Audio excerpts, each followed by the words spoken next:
You're watching Poindexter Lounge. You already know. You're watching Poindexter Lounge for the unity.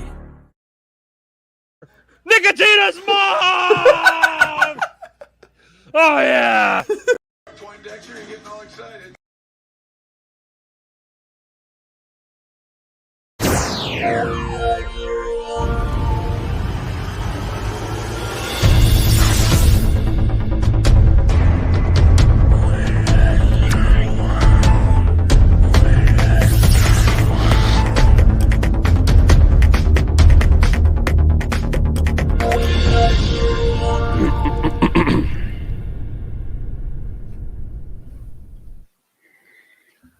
What's up, nerd family? Welcome once again to the Poindexter Lounge. My name is Enosh, aka Enosh Fett, and it is good to have you with me in the lounge tonight. It's always good to see each and every one of you here at the lounge. Look, if this is your first time to the lounge, just know that the Poindexter Lounge is a place for nerds. It's a place where you and me and my crew can get together and talk about all the things that we love. Things like TV shows, movies, games, sci-fi, fantasy, comic books, superheroes, toys, conspiracy theory or not. I feel like I should be like Leonard Nimoy in the old TV show In Search Of, like we're going to go down a rabbit trail tonight and talk about some interesting things. But hey, if you are into those kind of things, if you are into just the truth and having some fun while you're at it, then please hit that subscribe button as well as that notification bell, because you found the right place. All right. This is truly a place for nerds. First of all, before we even get started tonight, I want to say thank you to all of our supporters here at the channel. Thank you to everyone who watches. You're fantastic. Thank you to everyone who's in the chat. Just seeing everybody in the chat, it is always good to see you guys. You guys make the show most of the time, and we definitely interact with you guys during the show. So thank you so much for your support. Also, want to say a special shout out to everyone who supports the channel in other ways. So thank you to all of our Patreon supporters, all of our patrons. You guys are fantastic. We're grateful to all of you guys who back the channel, and of course all of our members. Remember, you can be a member as well, and if you're a member, you get all kinds of cool emoticons and cool fun stuff like that you can use during live streams and whatnot. We need a couple of more members. We can add some more emoticons. Who knows? Maybe we might add something like this. Yeah, because do we believe Warner Brothers and their junk that they keep putting out? We don't. But hey, it is good to see each and every one of you tonight. Thank you to everyone who is a part of this. I do want to remind you all, coming up, don't forget, on the 13th, the 17th of the month, March 17th, we are going to be doing this giveaway right here. It is, this is such a great giveaway, folks. I can't even tell you. If you are a Superman fan, if you're a DC fan, you're going to want to get in on this. All you got to do to get in on this giveaway is be a member, a Patreon supporter, or give a super chat at any time between now and the 17th, and you are automatically in the running for this. Somebody's going to get the Death of Superman trade paperback. Look at this. It's the entire story. And you know what? I didn't realize that this was going for as much as it is right now. Dawson and I went down to the Superman Museum this last weekend, and I was amazed how much they're selling this for. Just different places at comic book shops and stuff. You get World Without a Superman. It's the funeral story. You're going to get The Return of Superman, which is a great, great story. Look how thick that is. I mean, you're getting some reading here. You're getting the rematch between Doomsday and Superman, where we see what Superman did with him. And then I'm also throwing in some other goodies as well, as like the first appearances of Cyborg Superman, Hank Henshaw, and a couple of other things too. So get in on that. You guys are going to want to be a part of that. It's a fantastic giveaway. Now, that being said, tonight's topic is one, we're getting ready for Zack Snyder's Justice League. We're literally like a week from tonight, folks. First of all, thank you to everyone who supports the Poindexter Lounge. I got to tell you something right now. Without you, we're nothing. Without you, I'm literally talking to a wall. I mean, yeah, it's a wall full of toys, but still yet, it's a wall. Okay. You guys make the Poindexter Lounge. you guys have supported the lounge and made it what it is this last year. And all of you, even who've been around for a few years, when we've just broadcasted from our phone, just doing live streams, I'm always humbled. And so we were invited to participate in the premiere, which we're assuming, we're going to talk about this a little bit later too. We're assuming that means it looks and sounds like we're going to get to see the movie on the 15th. But we were asked to be a part of that. And I am humbled. I am grateful. And look, like I said, without you guys, we're nothing special. We don't think any better of ourselves or anything like that because, we get to see it. Like, it wasn't that at all. And so I'm humbled that I was even asked, to do something like that. So thank you for your support that has put us in a position where somebody would even ask for us to participate in that. But as I think about that, here we are just a little over a week before everyone's going to get to see Zack Snyder's Justice League, something that we have fought for the last 4 years. Everybody's been at different levels. There have been people who've come on at the last minute. There's been people who have been here since the beginning. There's been people who have voiced their opinions and their knowledge of all these things and shouted it from the rooftops. And I don't know where you fall in that category, but that's what I think about when I think of us, #us united. Okay. I know people got their different opinions and their different, feelings about that. But listen, this is not about us agreeing on everything. This is about us coming together as a fandom. And we have fought for this. And right now we're at the home stretch. Right now we're at a moment where we should be our happiest. We should be so excited and elated that we are about ready to witness something that is unprecedented in movie history, where literally a movie was taken away from a man and his wife, a vision that they had for characters that we love, that we are excited about, that it was there. And then a tragedy befell them and a studio ripped that away from them, gave it to other people. Not this guy. This guy. Taking it away from its rightful owner, putting it off on somebody else, and then giving us a sorry excuse for a movie. A sorry excuse for a movie in what we saw in 2017. And here we are now, coming down to the home stretch, coming down to the moment where you and I should be just elated, excited, ready to go, screaming it from the rooftops how happy we are, telling other people. I mean, it's almost a religious experience, folks. I just spent this last weekend with Dawson from Nerdy in Many Ways, and we hit the Superman Museum as we went down and we participated in something that you guys were a part of. Many of you came together for, and that was our brick campaign to lay a brick there at the Superman Museum in Metropolis, Illinois. And this is there. Now, you could go to Metropolis, Illinois, to the Superman Museum and see this. If you seek his monument, look around you. This monument, this testament to Zack Snyder and his vision. And it says, to Zack Snyder and Deborah Snyder, the Poindexter Lounge and your many associate producers. It's there. It's tangible. It's something physical. So there's that I spent my weekend. I drove over 20 hours there and back to get this thing put in. And then Saturday, getting together with others in the fandom and being a part of BVS Comes Home in Detroit, where some of you were there, got to meet wonderful, awesome people that have been part of the fandom. So, like I said, everybody's been at a different place and a different point, all these different levels. Me as a toy collector, seeing the new toys coming out from McFarlane Toys, being excited about that. And then today, we wake up, and I'm on my way to take. It started early this morning. I'm on my way to take Dawson to the airport, and we had over an hour drive.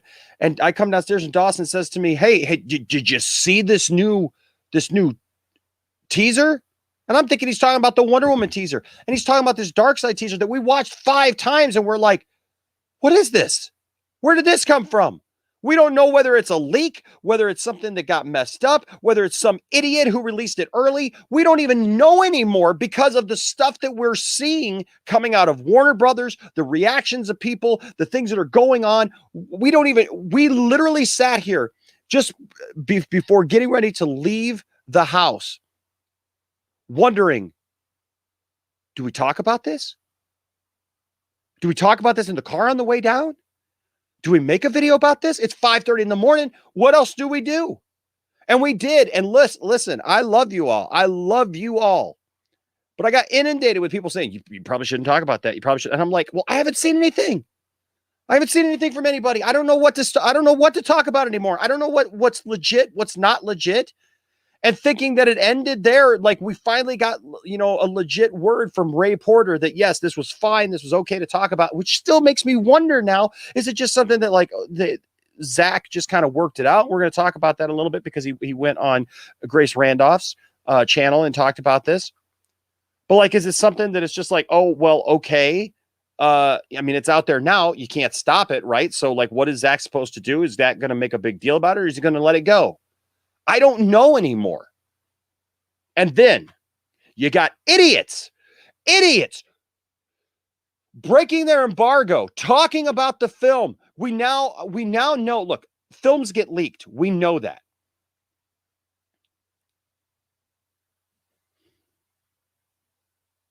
But if you are a part of leaking this thing, you're a special kind of trash, in my opinion. You're a special kind of garbage person after all that this is. For what reason would you leak this? And look, folks, you can call me a conspiracy theorist. You can tell me that my head is in the clouds. That Enosh, you're just a Snyder bot. You just worship at the altar of Snyder. And yes, they've called me even the leader of the Snyder Cult, which makes no sense whatsoever because on the totem pole, I am not the highest up on that totem pole. But I will say this. I support Zack Snyder. I love his work. And if you leak this, if you support the leaking of this film, if you try to share information before it's actually out there, God help you, because you're a special kind of horrible person with all that this fandom has been through and had to put up with and gone through to get to where we're at, to get a week without. But is it going on a website or coming across the Snyder Cut that happens? Oh, no. People simply looking to watch Tom and Jerry. Whoops. Tom and Jerry's been up for a while, folks. I watched Tom and Jerry with my family last week. I actually enjoyed it. Pleasantly surprised. But it's been up for a while. It didn't get uploaded today. Whoopsie. We meant to put in Tom and Jerry, and whoops. There's Justice League. Call me Mr. Butterfingers. I hit the wrong button. Get out of here with that. Miss me with that garbage. Warner Brothers hates the idea of the Snyder Cut. It represents everything that they are not right now. It represents their lack of integrity, their lack of leadership, their lack of vision, and their lack of commitment to something that could be wonderful. They shoot themselves in the foot time and time again. And look, We're going to talk about this tonight. I do have a panel. Real quick, I do want to address a couple of people. I want to say thank you to RJ Resident Justice. Thank you so much as a member and with the $4.99 super chat. Thank you so much. Says congrats on getting to go to the screening. Wish you all the best. I feel awful for Zach. It sucks when big leaks like this happen so close to the finish line. I know. It's frustrating. And I think there's one word for it, RJ, when I think about the people who would do something like this. Stupid! You're so stupid! Which, by the way, I introduced Dawson to that movie for the first time this weekend. He had never seen UHF. Now Dawson has seen UHF. So there you go. So there is that. Also, real quick. Whoops. Hold on a second here. Real quick, shout out to Kinky Sphincter. Thank you, Kinky Sphincter. Also a member with the $9.99 super chat. Says, got back from the exhibit. It was so awesome. Got to see the Batman v Superman suit Henry wore and touch it. Was so cool. Deathstroke was the best. Those whiteboards were so sick. Thank you, Kinky Sphincter. Yes. See, that's the thing, is this fandom, when we get to see things and appreciate things close up and experience these things, part of our childhood, part of our fandom, part of these things that we get so excited about, it touches us on a different level. Watching BVS, the Ultimate Edition on the big screen the other day with a group of people who support Zach, who support the movement, who are part of the movement. I cried. There's so many scenes that I just welled up and cried inside out of joy and of love. And I definitely feel you, Kinky. It's can I call you Kinky? Is that okay? Can I call you Kinky?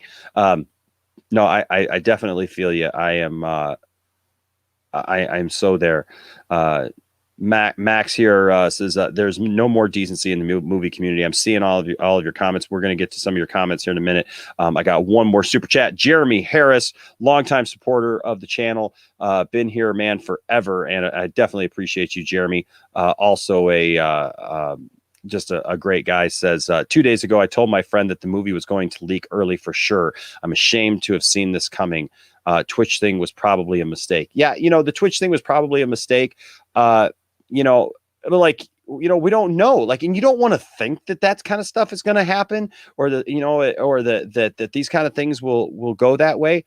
But my goodness, when you start seeing the kind of stuff that is going on at Warner Brothers and the way that they have done Zach time and time again and over again, I'm sorry, but I'm not sorry. Because I see it. Am I blind? Am I supposed to turn a blind eye to the fact that this stuff is there? How can we turn a blind eye to the fact that this stuff is happening? It's right there in front of our faces. I've seen people, well, Warner Brothers isn't that petty that they would do something like that. They're not petty enough, that they don't care enough. They've moved on from the Snyder Cut. Bull. They're some of the pettiest group of idiots I've ever seen in my life. Look at what we've had to endure as DC fans over and over and over again from the likes of Warner Brothers. Dawson and I have said it. We said it on our trip. We said it in the live streams that we did from the car. We've said it over and over again in other videos. Warner Brothers does not deserve the characters that they have the rights to, because they don't know what to do with them. And when they do something with them,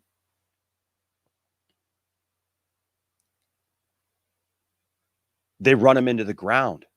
They don't care about these characters. They don't want what's good for the fans or for the characters. Man of Martin, what's up? Man of Martin with a $5 super chat. Thank you. Says not an accident. The amount of effort it took to screw this up is astronomical. To be an accident, it would take an act of God. Just saying, yeah, this stuff was already uploaded. It's literally already uploaded. Tom and Jerry already uploaded. Not something that we're going to upload this and then already uploaded. Like you said, it would take that. It would take that. It's nuts. Now you want to get nuts? Come on, let's get nuts. Exactly. Andrew Christie, real quick. I just want to get to you guys' super chats. I'm very, very thankful for them. I want to acknowledge you guys. Andrew Christie with a $10 super chat. Thank you so much, Andrew. Says, at first, I thought that this may have been an algorithm screw up, with today being the 8th, not the 18th. But yeah, these movies weren't released on the same day. Makes no sense. Exactly. You can't make that argument that it's like, whoops, we traded one for the other. It's like those old Folgers commercials. We secretly replaced your Tom and Jerry with Zack Snyder's Justice League. Let's see if anybody notices. I mean, you have to go looking for that. It's not like it just accidentally went up even under its own heading of Zack Snyder's Justice League. It went up under Tom and freaking Jerry.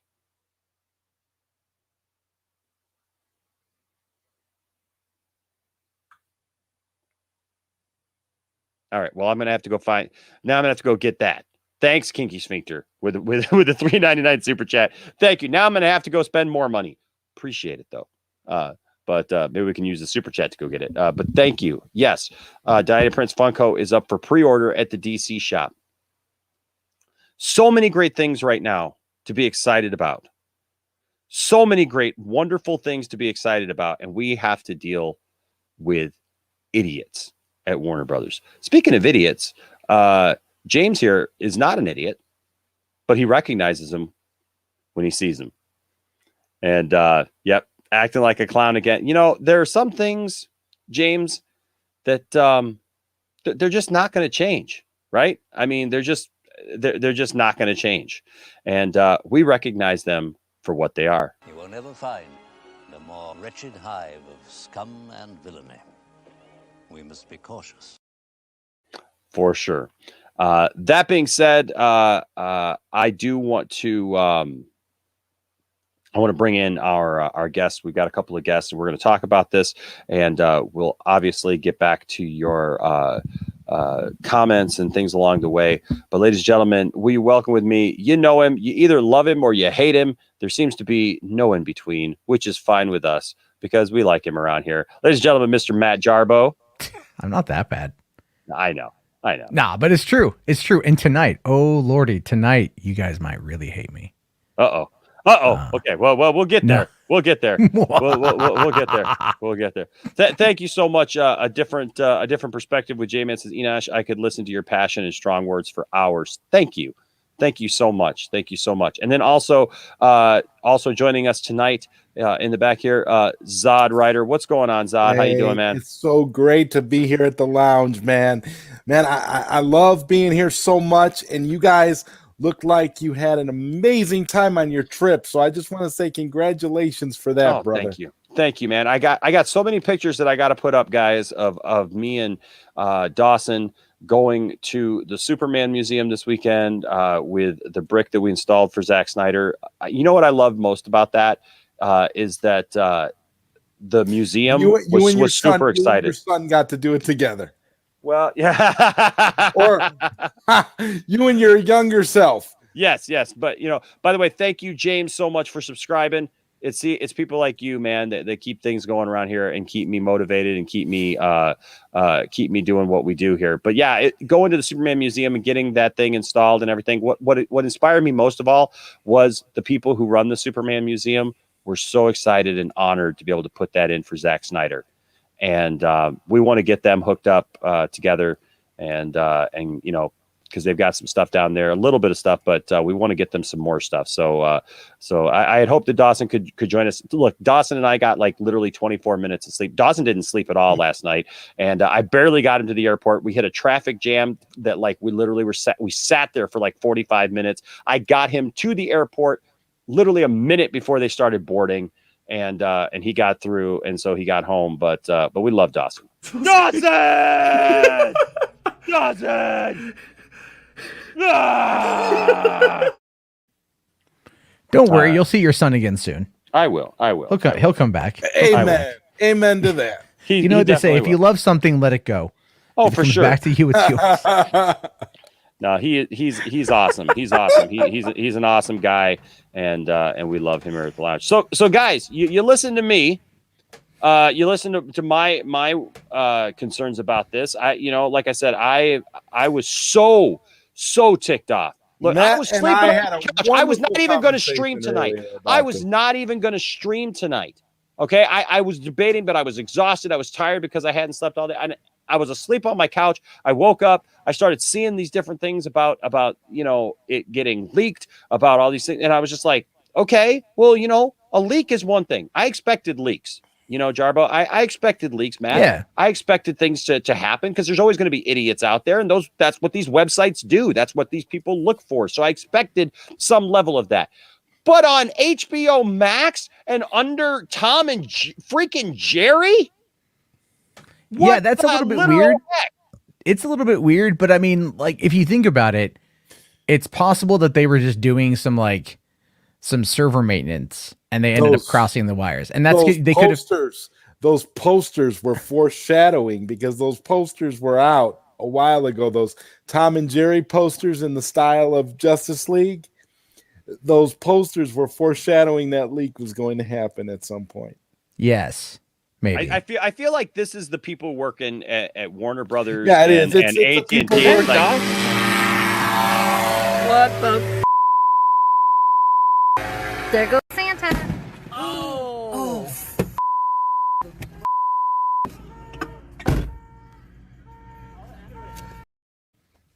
It was at the behest of those two buffoons. They literally RJ Resident Justice with a $4.99 super chat. Thank you so much. That was for you. Said I asked this on $3, but Enosh, you worried that leaks will undercut Zack Snyder's Justice League's momentum? Falcon is out the next day and haters are mobilizing. You know what? I don't think it will, because here's the thing. Here's the thing about Zack Snyder's Justice League. It's gonna be freaking awesome. It's a juggernaut. Okay, listen. Whether or not that Twitch commercial that came out this morning was supposed to come out, wasn't supposed to come out, whatnot, you cannot watch that thing. You have to be a complete moron at this point to watch that video, to watch that clip, that 30 seconds, which is better than anything superhero we've seen. To hear Ray Porter's voice, to hear the dialogue, to see that. You cannot tell me, listen, the momentum is strong. And folks, we got to keep it up. And that's why I've said the 18th is just the beginning. Do not let this affect you. Do not let this get you down. Do not let this sidetrack you. Stay focused, laser focus. Stay on this. Let's make sure that the powers that be hear us, know what we want, and know that we will not go quietly into the night regarding this. So look, I know that they're mobilizing. I know that people are going to have their say when it comes to this. I get it. Oh, I totally get it. But let us not be silent.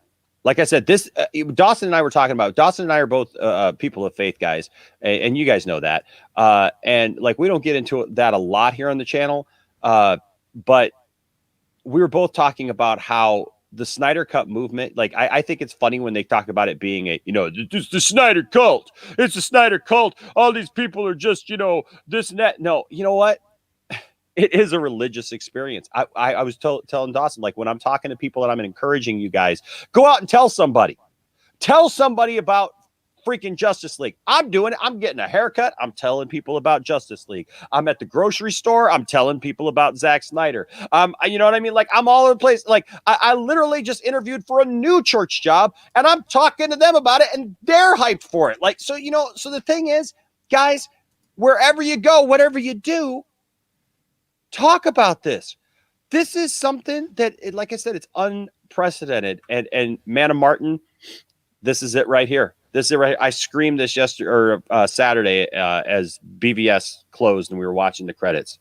Restore the Snyderverse. The Snyderverse needs to be restored. We cannot. especially with this supposedly ending on a cliffhanger. I don't want it to end that way. I don't know about you guys. I don't want it to end that way. And the only way that it's not going to end that way is for us to combat it and to go over it. Now, hold on a second. So,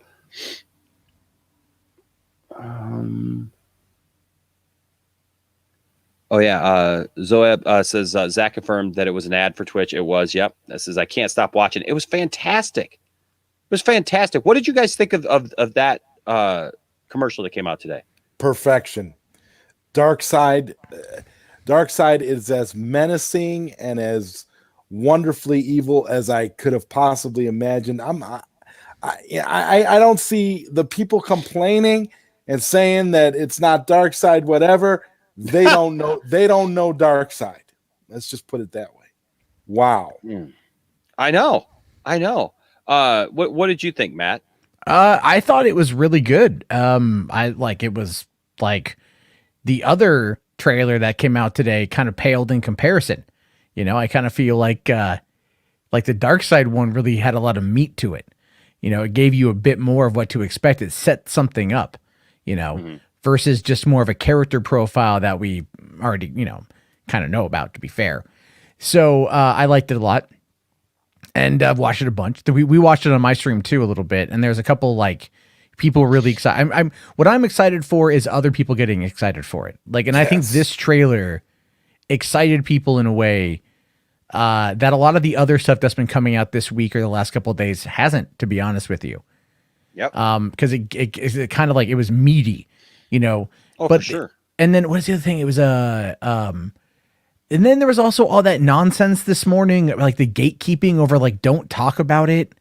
You know, like look, that was that was so stupid. Well, I get. Look, I understand because of the fact that stuff has been leaked. I will say this, AG Zeno, you totally missed everything that I said there. And I know that RJ told you already in the chat here, but seriously, that's not what I'm saying. It's not about having to agree with me on stuff that I like versus stuff that you like. It's not about that. But this constant just trying to attack, right? This constant just like you're not going to be happy with anything. You just hate people. I'm not saying you necessarily because I don't know you, but this constant hate that we see from people regarding Zack Snyder and this. But yeah, Matt, you know, so we took some flack this morning just because we covered it. We didn't show it. We were literally driving in the car and we're just like, look, we got to talk about it. It's out there. It's a commercial. Like, what do you want us, you know, I mean, like, what do you want? And like, there were some people who very nicely came to us and said, you know, hey, you may want to be careful because sometimes stuff does and has gotten leaked. And we've been asked not to engage with it or talk about it by Zach or others. But my problem was we weren't seeing any of that. Like I kept seeing people post about it and saying like, you know, that cast and crew have said, you know, don't engage with this. Don't talk about it because it's not Zach. And I'm like, but it was a commercial. How is it not Zach? Like, you know what I mean? Like they and then there were people saying, well, today's supposed to be Wonder Woman's Day. And I was like, okay, well, but that seems kind of presumptive. You know, I mean, like, I know that we've gotten these trailers one a day and everything, but we don't know that for sure. And so my thing was like, I felt like stuck in the middle. Like, do I keep this up here, which was just a discussion about it. And then it was more of a discussion about our love for seeing this and our love for what it was and for Ray Porter, especially because Ray is just phenomenal in this thing. You know, and so like, I get the idea, Matt, that people want to be careful and they want Zach to have his rollout the way that it is, because obviously then later today we see, sure enough, here comes, you know, Tom and Jerry Justice League, you know, and these other kind of things. So I understand being careful, but guys, we shouldn't jump all over each other though. And, you know, and accuse, I saw some people accusing other people, you know, of different things and yelling at people. And it's like, let's have a conversation. Like I even had to have a kind of a side conversation with a friend of mine who took something that I said the wrong way, which I didn't mean in a negative way. And I wasn't calling that person out. They're my friend. I love them. Like they're people that I stream with and I love, but they took something I said the wrong way. And, and that's not what it's about. I get the emotion. And listen, I love the passion. You guys know I love the passion. You guys know me, how passionate I am about this, right? I mean, that I'm just like, hey, we got to get on this. And like I said, if you're part of, and that was my point of saying, you're a moron, you're an idiot. If you're part of leaking this thing, and that's what I said, if you're part of leaking this thing, if you're part of trying to expose this early or take away from Zack being able to realize, the proper channels with this, then yeah, you're a moron. You're a special kind of stupid because you are trying to undermine something wonderful. And that it's like it's like spoiling stuff for people when you know that they care about being spoiled. It's about trying to tell people, little kids that certain people don't exist. Just for the sake of being mean, not because it was like, oh, whoops, I didn't mean to do that, but because we were just having a conversation, but literally like you're an adult going through and saying, well, this person doesn't, because there might be kids watching. And so I don't want to say anything, but, but like this doesn't exist and that, what I'm saying, and so like, why would you do that? It's literally just to be vindictive and be rude. And so I understand the people who get frustrated with that, Matt, but but on the other hand, I speak to everybody and say, let's be careful about how we go about doing that, because there were some people who did it well today, and then there were some people who really didn't do it well today. Well, and that happens all the time. The thing is, though, it's like when Chadwick Boseman died, for example, they were like, I posted because I had been out with my kids all afternoon and I had a lot of fun, so I just tweeted out, I said, today is a good day, and then I got hounded by people that were from this fandom that were telling me to like take the post down because it was disrespectful to the memory of Chadwick Boseman. And I'm like, are you like, I did, but like after that I was like, man, no, I'm not gonna not talk about something just because someone else doesn't like it. There's a difference in discussing something and then being malicious about it. Yes. And it comes to and I'll say this though, like I've seen people out there tweeting stuff about like, don't share, don't tweet, lock it down. And I'm getting private DMs from them asking me, do you know where I can find this? So in some cases, spare me the rhetoric, not you, but like like other people where it's like, look, man, just be open with what you want. You want to see it. You're going to watch it any way you can first. Exactly. And that's the thing is this, if it's like, it's as far as I know, the movie is not out in any capacity. I don't know. It could happen tomorrow. It's a 4-hour movie. It could be, I don't know. But it's like, I'm paying attention for in case it does, because that's going to be a very interesting topic of conversation.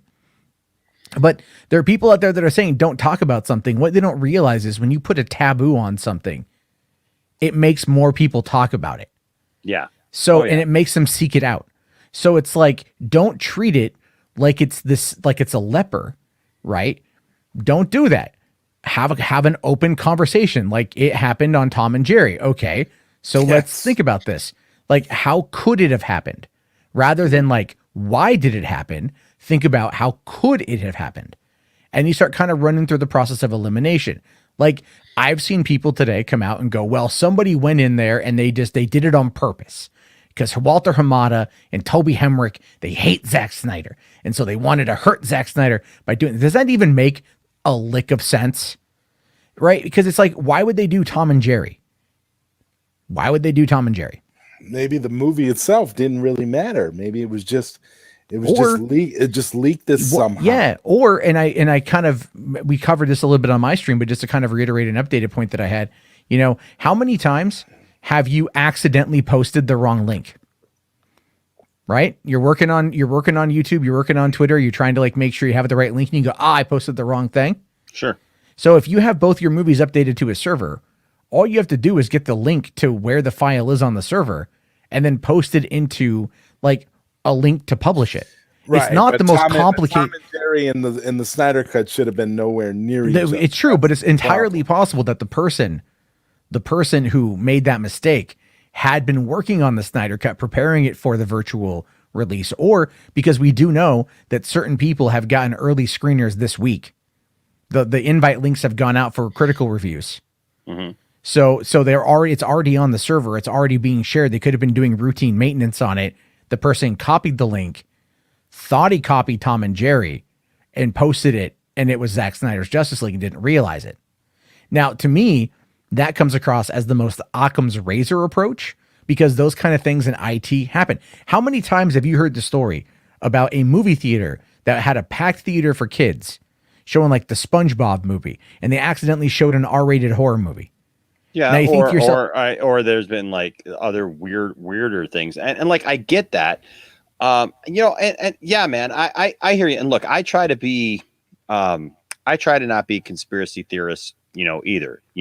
Right. There are some weird things that happen out there, and trust me, I don't want to just I don't want to fall on the side of drama, because I think the reason why people are so worried about this and concerned about this is because there are definitely those out there, folks, and we all know who they are, but they love the drama, right? And they would love nothing more than to cause drama or ride that wave of drama. So something comes out, they got to be the first in it. They got to be sharing it right away, and honestly just using it for their own personal. So like for example with when the Boseman news dropped, when the Chadwick Boseman news dropped, I didn't talk about it, but I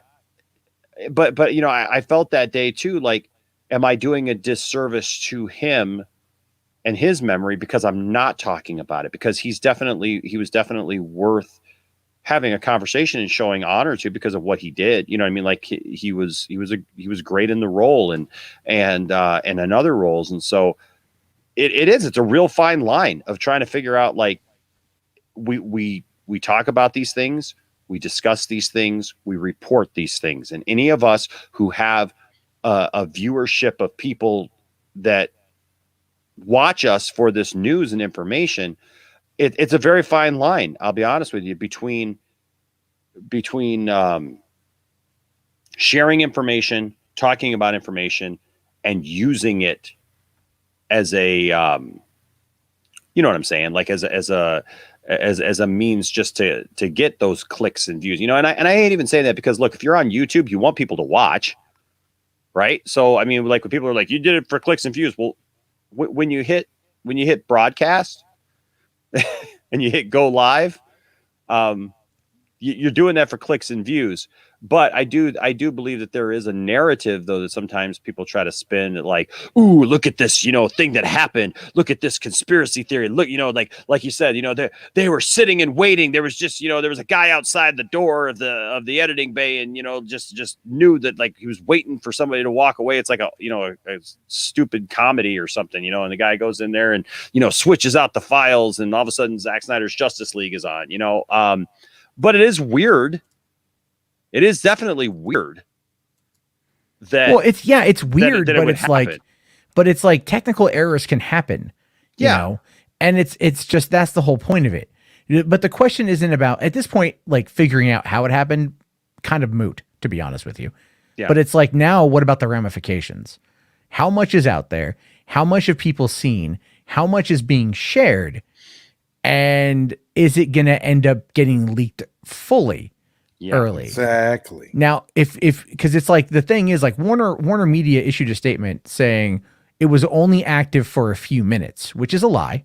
It is, because it was up for 2 hours that we know of. So somebody out there at least has recorded like an hour, let's say, the first maybe chapter of the movie or something. And I wouldn't be surprised if that makes its way around. The reason probably why it hasn't done it just yet is because it has to find a way to leave America to go to another country. Unfortunately, somebody got the whole movie, though. I can tell you that somebody got it, because like we were talking about. No, you can rip it. You can definitely rip it. I've been searching around to see when it pops, and I can't find All I know is that the pirates are salivating for it. They're salivating for it, which means that if it did leak, it's going to be coming very, very, very soon. And then everything that people have been wanting to know about it is going to be on Twitter in video format, 1080p video format tomorrow.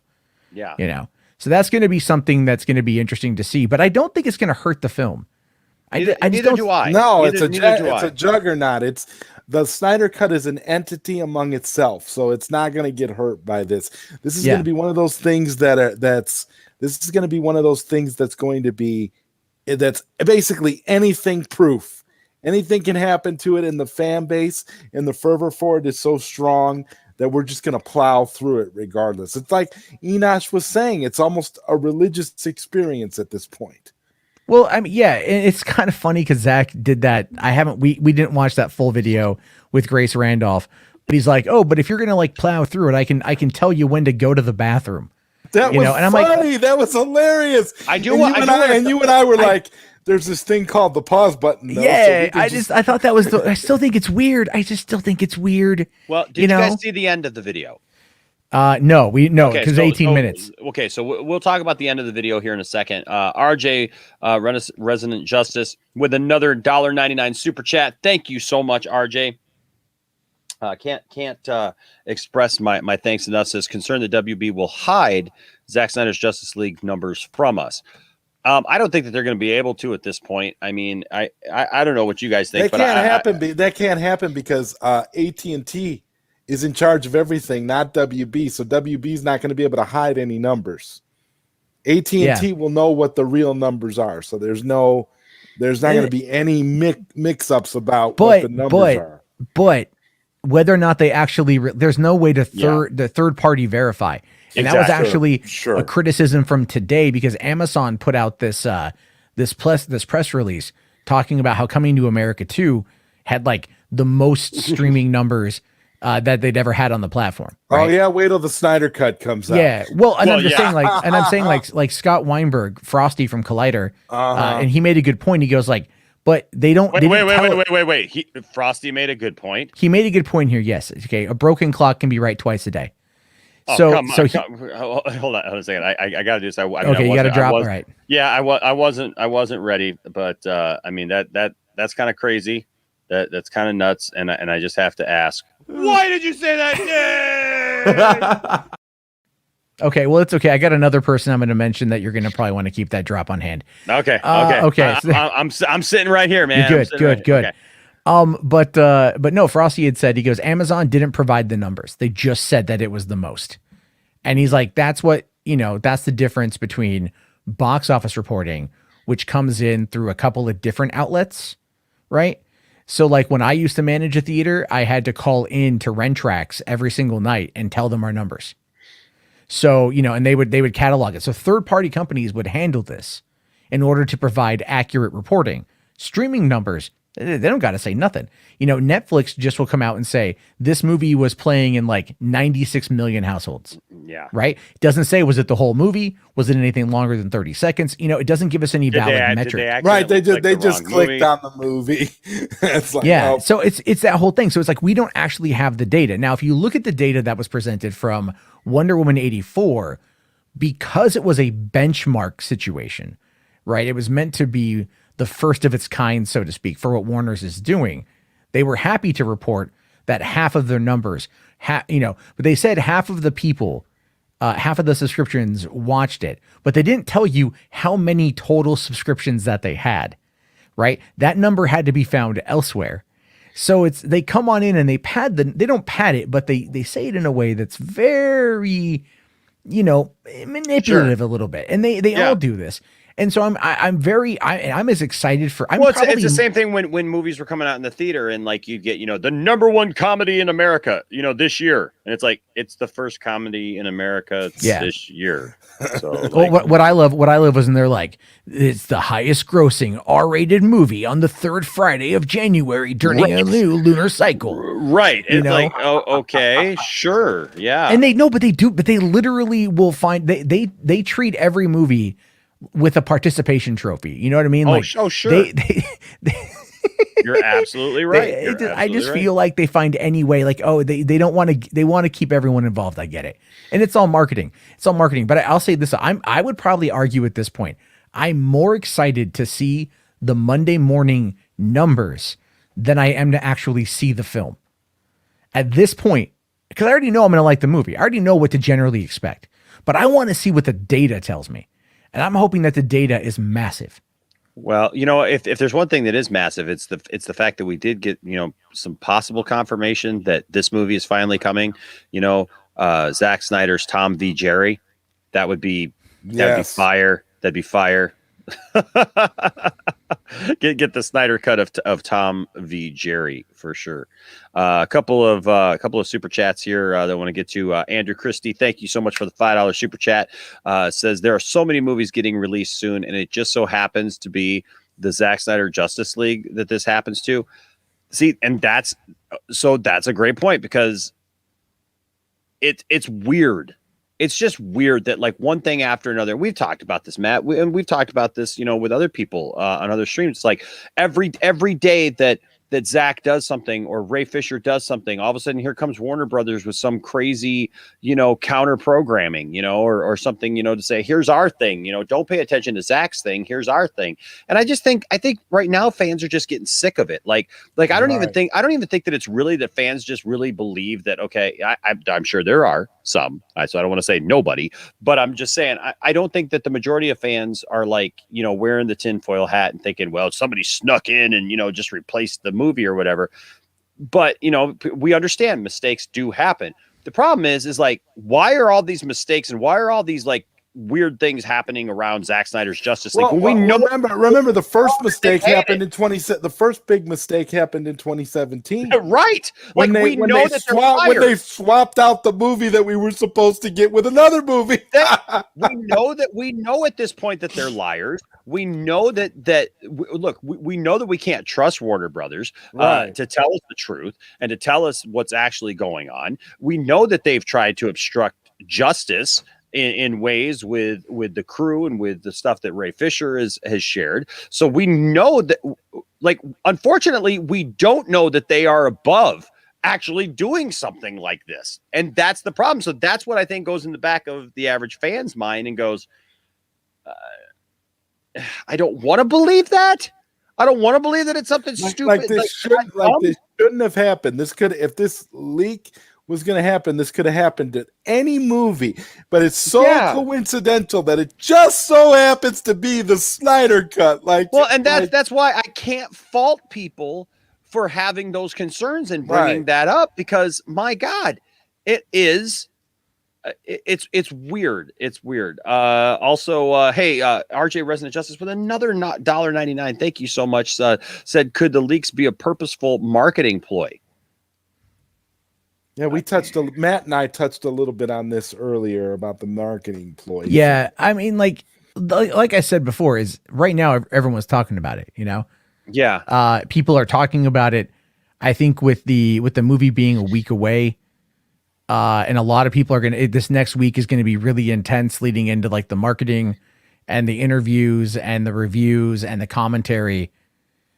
Even with the negativity, like, the negativity is if there's any negative reviews out there, that's going to be very fascinating, because people are going to get, like, it's funny, all the people so far that I've read that have seen whatever they saw of this movie are all saying that they, you know, that they were loving what they saw. So I don't know. Well, the only person I've seen that said anything negative was a guy named Jeremy Conrad. Oh my God! But he's a lost. He's a very interesting individual, to say the very least. I would say if people he's probably blocked more people per capita in the Snyder Cut movement than anybody I've ever seen. Yeah, but he is being, like, exceptionally vague on Twitter and I think Instagram, which is getting him a lot of play. What I don't understand, though, is if he's saying, like, he has seen the movie, because he's not, like, he hasn't said that he has seen it, but he's implying that it's more of the same. Is what he kind of implied. There was More another. of the same means it's going to be a masterpiece. It's gonna be awesome. Well, so, I'm sorry. I should say. freaking I should clarify. More of what we saw in 2017. Oh, well. And so there was another guy that I follow who's been around for a number of years, who I actually do believe is an insider, and he was hearing kind of lukewarm things from people who have seen it. But at the same time, the people who didn't care for BVS and who probably haven't seen the Ultimate Edition are probably not going to like this. And because it's going to be something totally different, and they're just, they're just not as invested into it. And that is going to be a reality. But the key is those people, F them. They don't matter. You know what I mean? Like, they don't matter. Like, is it going to be fun to break down the movie chapter by chapter? Yes. Yeah. Because that's good. 4 hours is a lot to discuss all at once. 45-minute chunks is very easy. Heck yeah. Well, and so, yeah. Just what was just said there, like, that's the problem is, like, we as fans, we don't trust Warner Brothers anymore. We don't trust these people anymore. I think we've all moved on from that. We would like to trust that, things happen, accidents happen, things, can come up.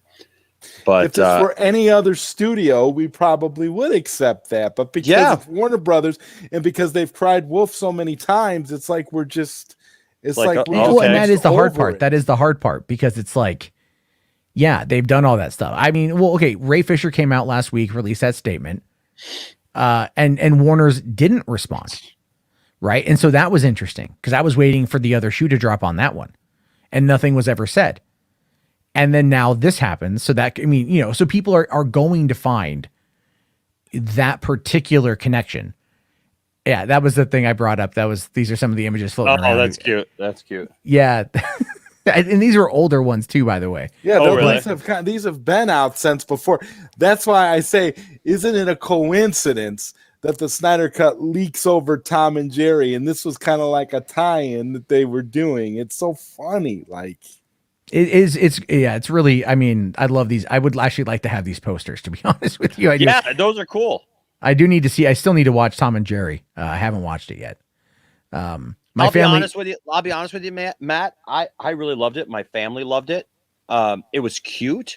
It was funny. Look, what is it cinematic? Is it cinematic? Like, Is it a masterpiece? Yeah, no. But I mean, it's freaking Tom and Jerry. You know what I mean? It was fun. It was slapstick. It was what I thought they did a really good job. Even my kids said, that they really liked the fact that even though it was 2D animation, with interacting, like a lot of times, like, that can be an issue, especially nowadays, that now everybody's used to kind of this 3D animation. And I know it's an updated animation even in this movie, but it looked good. It was fine. I really enjoyed it. We've just been watching Raya and the Last Dragon. Is that good? Amazing. My daughter, like, we watched it twice this morning. I woke up and they were watching it, and then it was over, and she just looks at me. She's like, "Daddy, can we watch Raya again?" And I'm like, "Okay." And we got this like emergency kind of light thing that's like it glows white, and the gems glow in the movie. So she was like, so when they need the gems in the movie, my daughter was like mimicking that, Mm-hmm. So my daughter, it's really, really, really good. Like, it's I've watched it probably about 4 or 5 times now, and since Friday. Yeah. Well, I'll tell you what, man. Like I said, my weekend was amazing. Just, going to BVS Comes Home here in Detroit, and being there with all of the other fans of, in the Snyderverse, and watching BVS. I tell you what, man, I really now feel sorry for people who don't resonate with that movie, because it hit me so hard. There were just scenes that, man, I turned to Tiffany and I was like, oh my gosh. And even Landon, my 16-year-old, looked at me at one point and said, "Wow, Dad, this is now my favorite movie." Man of Steel was his favorite movie. And he looked at me and he goes, "I'm going to be honest with you, Dad." He said, "I forgot about a bunch of things that were in the Ultimate Edition, the story plot." He goes, "This is just a good movie. Like, it doesn't even have to be Batman and Superman and Wonder Woman or any of those things. He says, this is just a good movie. And I think that that's the problem. That's the problem that people have, is like, they don't watch it like a movie. It's a great movie that overlaps, and it's got these things that you have to figure out, and these storylines, and the White Portuguese and KG Beast and the storyline. There's so many things that you can miss, some subtleties with the conspiracy in that movie to pin, some negative things on Superman and whatnot. And watching it on the big screen, what I love is when you watch a movie on the big screen, you pick up on things that you missed completely, before. Even when we did our viewing of The Empire Strikes Back, and we had all the people come in, I've watched that movie 1,000,000 times, and I have not seen it on the big screen since 1997. Okay. But I saw things in The Empire Strikes Back that I had not noticed before. And if with Empire Strikes Back being my favorite movie of all time. What version of Empire Strikes Back were you watching, though? Yeah, no, I know. That could be it. know. I mean, you're seeing stuff that probably wasn't in The Empire Strikes Back. No, the parts, I will say, I'll be honest with you, the parts that I did see were actually just parts from the movie itself, but they were just little subtleties that, like, I had not noticed before, like the reaction of one of the crew aboard Vader's flagship at the very end, where Vader's looking off and the Falcon gets away, and he turns around and he walks back, and there's one guy there. I'd always, your focus is on Vader at that moment when he walks back, and it's really interesting because everybody else is like looking at Vader and they're just kind of doing this thing. There's one guy standing there with a data pad, and he doesn't even notice Vader coming. He's the only one up on like the same level as Vader. Everybody else is kind of down in those trenches kind of thing. And he's standing there with his data pad, and he's like doing something, and Vader like walks right past him like this. And you can see that he kind of notices Vader out of his peripheral vision, and he kind of stops and he does one of these numbers. And you see like the concern in his eye because he didn't acknowledge Vader as he walked through. And, it's like, I saw that and I had to laugh because I'm like, I never noticed that guy before. I never noticed his reaction, because there's hundreds of people in these movies that's like, I never watched that guy, but because it was on the big screen, because it was right there in front of me, I was able to go, look at that. Well, honestly, in BVS, Deborah Snyder. Never noticed Deborah Snyder at the end of that movie. Kind of a similar thing at Clark's funeral. She literally she's dead center. She walks right by. She's got a plate of food, and she walks right past you. And I'm just like, I looked at Tiff, and but it was fresh in my mind because Tiff had just interviewed Deborah Snyder last Tuesday on League of Mayhem, and I looked up and I went, "That's Deborah Snyder." Like, how did I miss that all this time? So there's definitely things that that we can experience and love. And I'm sorry if you think Batman v Superman is bad, or you don't appreciate it, you reached me way too late. I'm sorry, you reached me way too late. I mean, you reached me way too late. I'll tell you guys this, like when it comes to BVS, like the weekend it came out, the Sunday after it came out, I went to lunch with some friends of mine in Portland who had also watched it, and they did not like it, right? Mm-hmm. They did not like the theatrical cut. They were like, what the hell? So I got home from lunch with them. Oh, no. On the way to go get lunch is when Warner's dropped that 59-second Steppenwolf clip that was cut out of the movie. Yeah. But by the way, I'm kind of lagging a little bit, it looks like, so I'm gonna jump out and jump back in. I'm listening to you though. Sure. So. And so I sent that to my friends prior to meeting up with them. And when I got to the restaurant, my friend Eric was like, he's like, I just saw that clip you sent me. Why the hell wasn't that in the movie? That explained a lot. Why wasn't it there?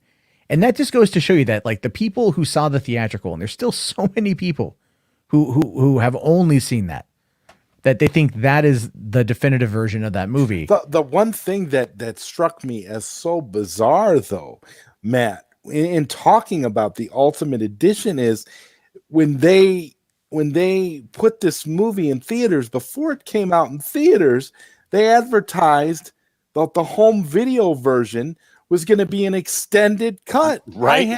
I had the extended cut of the movie pre-ordered before I saw Batman v Superman in theaters. That's how bizarre of a marketing campaign that movie. But if had. you remember, if you were in February of 2016, a report came out that the internal screenings of BVS were getting standing ovations.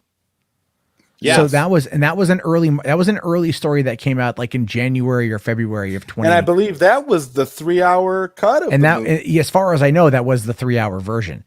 So yeah, it's just like they've been messing with this. Like they're so gun shy when it comes to these movies that I'm really going to be curious to see what happens.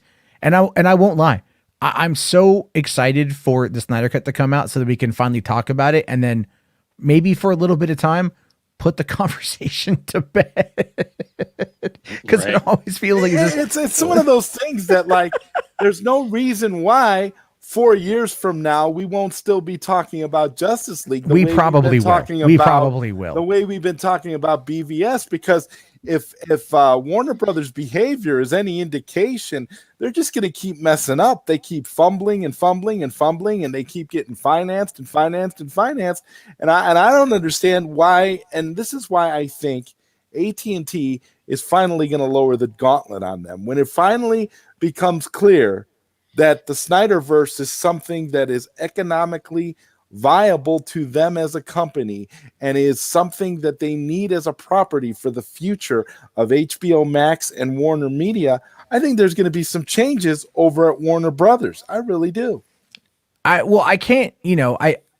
was when we were talking, I don't know if you saw this, Enosh, or not, or you heard this. When we were talking earlier, somebody in the comment section had said that Zack has updated the storyboards that were shown in Dallas. Yes. He's not showing us what he's really doing anymore. So if he's updated those storyboards, I mean, like, could there be any bigger, like wink nudge? right. I mean? But see, it can go even further than that. You don't spend $70 million or north of that on a project unless you believe that it's going to be lucrative enough to lead to bigger and better things. And this is where I think AT&T is seeing the bigger picture, whereas Warner Brothers isn't. For Warner Brothers, it's all about fragile egos and 2017. For AT&T, it's for future financial success. That's what it's all about. So it's about sustained membership is really what it boils down to. Yes, as well as merchandise and all that other stuff. Absolutely. So I don't necessarily know, I think I'm going to be curious to see how the home video version, the new 4K version of BVS is going to handle. Oh, I got it pre-ordered. I can't wait. Oh, I'm sure you do. I'm sure you do. It's going to be amazing. But I'm curious to see how those numbers play out, but with it being available on HBO Max. But the reason why I think this is going to be a big seller, regardless of being on HBO Max, is because it's a physical copy, and I think a physical copy is going to do really well because there's a lot of collectors in the Snyder Cut fandom. Enosh 100% and you 100%. And so I think people are going to do that. And then also I was seeing today on Twitter that apparently the 4K version of Zack Snyder's Justice League is coming out on May 18th. Although I don't believe that because the cover looked really, really weird. Did it? I don't know about that. I do want to say hello to H Bart's 100, which I know is somebody who frequents Matt's channel. So what's up, you cheating on me, H Bart's? What you doing? Hey, H Bart's, we're glad to have you here, brother. Hey, H Bart's was with us on the last stream. So. Open arm, H Bart's. You are obviously welcome. He's with me a lot. I really appreciate him. He's a good dude. Oh yeah, for sure. I've seen his comments on your streams. He's commented on streams that you and I have done, Matt. Together. So so that's why I know who he is.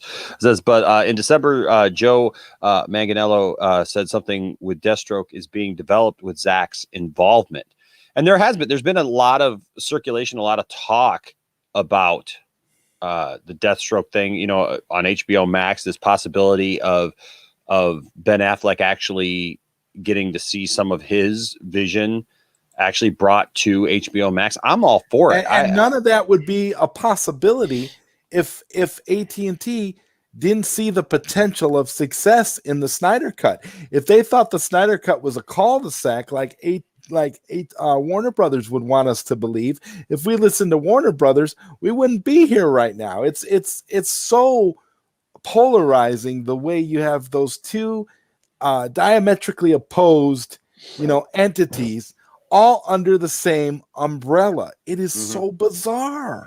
Absolutely. But no, H-Barts, I'm right there with you, man. I've seen the rumors. I've heard the rumors.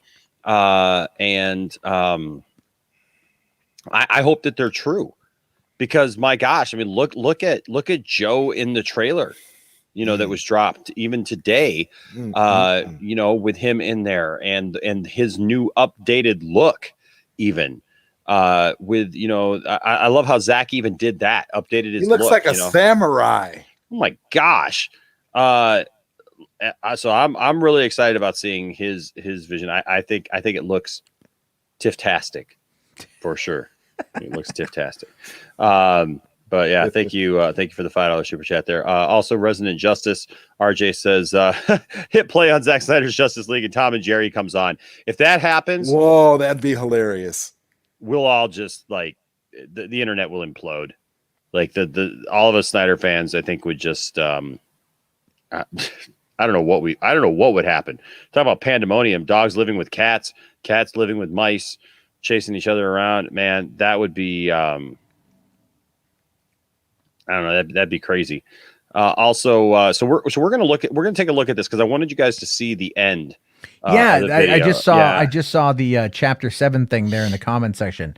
I guess maybe Zod and I should have maybe paid attention a little bit longer. No, but it's all right. Look, it's an 18-minute long video, and so when I was looking it over, because I watched it earlier, and I was looking it over, and I'm like, well, man, I'm not going to show an 18-minute long video. That's a long video to get into. Yeah, we're not Mad Max the Mandalorian. We were actually the thing with us was we were focused on the whole leak. That's all we were really drawn in on at that point. No, I totally get it, but I felt like he had some interesting things to say. So we're going to jump around here a little bit and see because honestly, I just have to say credit to Grace Randolph for not only getting the interview, and I criticize Grace quite a bit, but for getting this, and also for doing the chapter breakdowns, having the timestamps. I give her props for that, because I don't always want to. I don't know. I can't always make it through. We all know she sounds like Pinocchio. Well, there's that, and I think you look at this video and her disheveled look. It looks a little bit more disheveled-y in this time around. So I don't know. well, I think that this was put together. I mean, when this happens, with the way that this video and the time that this video was released, right? Everybody was in bed. Yeah, it kind of just makes me feel that maybe Zach called her up and said, "Hey, I want to talk about this. Can we do this?" And it's like, throw yourself together. Let's go do this real quick. Throw yourself together is right. Let's do this. Ryan Hartwell, and I didn't mean that disparaging, but I mean just hey, get up, get going. Let's get out of bed. Let's go. Let's go. Hey, Ryan Hartwell. It's International Women's Day. Get to work. There's still a couple minutes left. So Ryan Hartwell here with the $2 super chat. Ryan, I appreciate you, brother. Great friend of the channel and somebody that we love. But here says just the fact that it's rated R is worthwhile. Yeah, I mean it will be interesting to see why it's rated R. How much of it is I've heard some rumors that it's not really hard R, that it's kind of like they're on the edge. So I doubt that we'll hear anybody talking about stuff like this. Where is it? Where is the cocaine? I do have a very quick question for you, Enosh. Are you going to have to give Dawson a parental slip in order to be able for him to watch the movie? I already have. So when he left today, you pinned it to his jacket next to his mittens. Well, It I said pinned safe- I safe- pinned it on his back. I pinned it on his back so that they could find it there when he got to class. Okay, good. So he's got a permission slip from his parent to watch. He'll be an able to R-rated watch movie. Yes, he'll be able to watch it in class. And I hope there's not too much sex in the movie because we know how Dawson feels about steamy scenes. I just want to know, like, no, that's the Batman. That's the Batman coming up, where we get the steamy scene on Oh, the yeah. On the Batmobile. with on the Catwoman. Batmobile. Yes. On the maybe Batmobile. maybe if they include that scene, Ryan will finally like the new Batmobile. Yeah. There you go. Maybe. Zebrafit doesn't like it. I know. You know what? Look, that Batmobile has actually grown on me. I said it. I said it before. You know, like at first it was kind of not disappointing, but it was just kind of like, oh, what's this? But you know what? I had to be honest, and I've said this many times, folks. I'm all for stuff as long as I can find that it makes sense, comics wise, you know, source material wise. And I had to remember actually, and I pulled out some of my old comics and remembering that back in the 80s and the 90s, the Batmobiles aren't always this like over the top, ridiculous looking vehicle. You know, they're not always, you know, the big fins or, you know, the weird looking vehicle, whatever, or like a tank or something. There were times Batman had like a Corvette Stingray. That was his Batmobile. He had just a black Lamborghini, no bat symbols, no looking like a bat, no nothing. When he found Jason Todd, that's what he had. He went to Crime Alley, he had a Lamborghini, and Jason Todd literally took the wheels off the Batmobile. So it's the muscle car thing is fine. You know, like I said, I had some problems with it at first. It's like, well, it's got a regular windshield. It's got, you know, just looks like a muscle car, but it's fine. You know, it is what it is. It is what it is. But do you think that the 89 Batmobile kind of ruined it for? I do. I think it was really cool, but at the same time, it did kind of set this expectation that all Batmobiles had to be this like elaborate over the top. And I think that it continued then when you got into like Batman Forever, and all of a sudden you had this crazy thing with moving parts, you know, had the engine that, you know, was spinning, and, you know, and by the time we got to Batman and Robin, it was just crazy over the top, huge fins and going, you know, in Batman Forever, it goes up a building, and, you know, I mean, it's just, there's just a lot. There's a lot there. Okay. There is. I remember when the Tumbler came out from 2005, and I love the Tumbler. Begins. Yeah, that was good. But it took people a little bit to get used to it because of how crazy it was. I was actually at E3 that year in LA, and they had the Tumbler on display. They had it in the lobby of the LA Convention Center. Was it black or was it the other? It was the tan model. It was the tan model that we saw early on, but this was before the movie came out. So I didn't really know what it was at the time.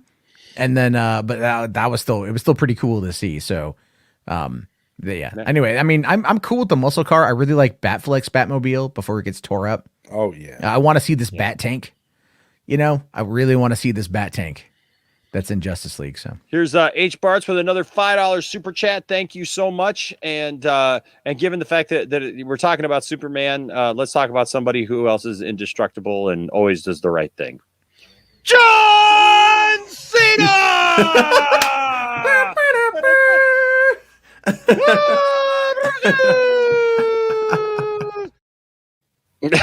Never goes heel. Never goes heel, that guy. And you never see him coming. H. Bartz says, I hope Henry Cavill stays as Superman, or I'm done with Superman films. JJ is going to ruin Superman. Look, I read Flyby. Have you guys read Flyby? Yes. It's bad. It's horrible really script. bad. It's really bad. And look, I've been a defender of JJ when it comes to Star Wars and different things. But man, Flyby was so bad. And the premises in that movie. I did not read it. It's not good. It's not good. He basically made, and I don't know, did he write that? Didn't he make Lex Luthor and Brainiac 1? Like he did, but he also made Lex Luthor was also Kryptonian and was a like a CIA or an FBI guy. He wasn't the just like a straight up villain, and he wasn't a businessman or anything like that. He worked for the FBI, and he was kind of like the X-Files. Matt, he was like, Yeah. you know, like he was like Duchovny. He was Duchovny, basically, that he was out there looking for like proof of aliens. Didn't realize he was an alien the entire time. And then they made up one of my pet peeves about what, like Loki movies. in the first Thor movie. Oh God, man. Yeah, he didn't realize he was an alien, but he worked for like the CIA doing, you know, like X-Files type of stuff. And then one of my pet peeves of superhero movies, especially Warner Brothers, is when they just invent characters, you know, instead of actually using existing characters that we would all want to see in the movies. So they invented this other evil alien guy, Kryptonian, to come and fight Superman, and it was just too many Kryptonians in the. It was just bad. Look, yes, and I said this, and H. Bartz, you're absolutely right. I said this before. I don't have a problem with there being a Superman of color. I don't have a problem with that at all, because there's precedent for it. If you're going to do that movie and say that this is that Superman, that's fine, but don't replace Cavill. Let Cavill be the Kal-El, the Clark of the universe, and tell these other stories that you want to tell in the multiverse. That's fine, but I'm there with you, H. Bartz. I don't trust that this is going to be okay. Honestly, I just don't. Nope. Not if Flyby is anything to go off. Well, I mean, here's the thing though: is JJ. There's an interview I saw, or a roundtable I saw recently with Kevin Smith, Stan Lee, Jason Lee, Mark Hamill, and J.J. Abrams. Yeah, that one's been flying. Yeah, that one's it's been flying around for a bit, and it's old school, but it's still really good. Oh yeah, And because for one, I just love watching Mark Hamill banter, and same with Kevin Smith. But JJ made a comment about he's like, you know, when you do something good, they all credit you, but when like when something bad happens, they all credit you, you know? So it's like his name is attached. He's like, I'm just a producer. But his name gets thrown out there. And so it ends up being this. It's like when the Ninja Turtles reboot happened in 2014, it was like, you know, Platinum Dunes produced it, but like, or, you know, just, I think like developed it or whatever. But Michael Bay's name was on it. So then everyone was thinking, oh, this is Michael Bay's Teenage Mutant Ninja Turtles. And you're like, no, his company is producing it. He's probably an exec producer because he got the financing for it, but he's really not that involved, you know? And then what the thing is though, is because they thought that it was going to have the alien origin or whatever the hell it was at the time, you know, like, oh, Michael Bay is trying to make the Turtles alien, you know? And so it's just people who don't alien. They did, you know, but people who don't understand how movies are ultimately made, generally mix up a lot of this kind of stuff. And we as fans also do kind of overcredit a lot of people. We either overcredit them or we, you know, over attack them if something goes wrong. Yeah. And that is a problem because it's not like you can go like, oh, this was caused by this one person who's like a union grip or something who effed up the shot and we had to go with it or whatever. It's so, I don't know. It's crazy. It's crazy. I do want to get to this thing real quick, but real quick, Manna Martin with another $5. Thank you, Manna Martin. You're awesome, man. Appreciate you. You're fantastic. Says here, DCEU can play in the street and get run over. I'm chilling in the cul-de-sac with the Snyderverse. Absolutely. I'm right there with you. I like the song that you're singing, man. So I love this song. What a time to be alive. There you go. Also, Il Divino Vega, thank you for the $4.99 super chat. Much appreciated. Says here in the Poindexter Lounge, into this great conversation. Much love and salute to you, Enosh, Zod, and Matt. Super hyped. Thank you. March 18th. And you know, that's the thing. I'm so glad. Thank you, Vega. Yes, I'm so glad that we have a place like the Poindexter Lounge. Look, this was the vision for the Poindexter Lounge. I am excited that the vision for the Poindexter Lounge is actually coming to fruition, folks, because All I ever wanted was a place where we could have these discussions. Do you know how exciting it is for me to be able to come in here on a weekly basis, sometimes daily basis, and have these kind of conversations with you guys, people that like I would have never talked to before, people who nerd out about the stuff that I love. That's why I loved going to BVS Comes Home on Saturday and meeting people that I've only seen online and talked to online, but meeting them in person and experiencing something that I love together with other people. Guys, that's an emotional thing for me. Okay, because if you're like me, and I've talked to so many of you guys, either in private messaging or sometimes, you know, in the private videos that we do and stuff like that with some of you guys who are supporters and everything. We have, you know, these private videos for people who are subscribers or you know, Patreons or members or whatever. And I talk to you guys, and you guys say the same things to me that I felt, and that is, I don't have anybody to talk about this stuff with. I'm a nerd. I don't fit in with the people around me. People don't get me. They don't understand why I like these things or like the stuff that I like. And I'm so thankful for a place. Do you know how much it just gets me, like, right here when somebody tells me I'm so thankful for the lounge, because it's a place that literally I can come together with other people who love this stuff that I love, and we can have conversations and nerd out over this stuff. So thank you guys. Thank you all for making this channel more than a channel to me. It's more than just a YouTube channel. Thank you for making it a destination and a place where people feel welcome and people feel like they can get together and nerd out. And I'm seeing you guys blow up the chat right now. Thank you so much. Gonna get to this here real quick. I see Cylon Scotty. Cylon Scotty says that I tucked the note in Dawson's sack lunch. So that, you know, I always tuck a note. Now, is it that I love him and to have a good day. Is it a BVS sack that the lunch is in? Yes. It's not just a sack. I got a nice comes little with a lunch. thermos. Yes, it comes with a thermos. And I put a little note in there with his peanut butter and jelly, and I tell Dawson that I love him and I hope he has a good day. So there you go. Yeah, proud papa. I know, because that is so awesome. Cylon's absolutely right. If you guys have not, if for some reason you guys were living under a rock and you haven't seen the John Cena prank calls, you gotta watch have you guys seen the John Cena prank calls? Yeah. No. Oh yeah, fantastic. Yes, Cylon, you're absolutely right. It's oh my gosh, it's like one of my favorite ththings in the world. I literally cry just with laughter every time I see that. Okay, I'm trying to get back to yes, nerd hugs all around. Trying to make you cry. I'm not trying to make you cry. I'm just I know, man. Thank you, Rush.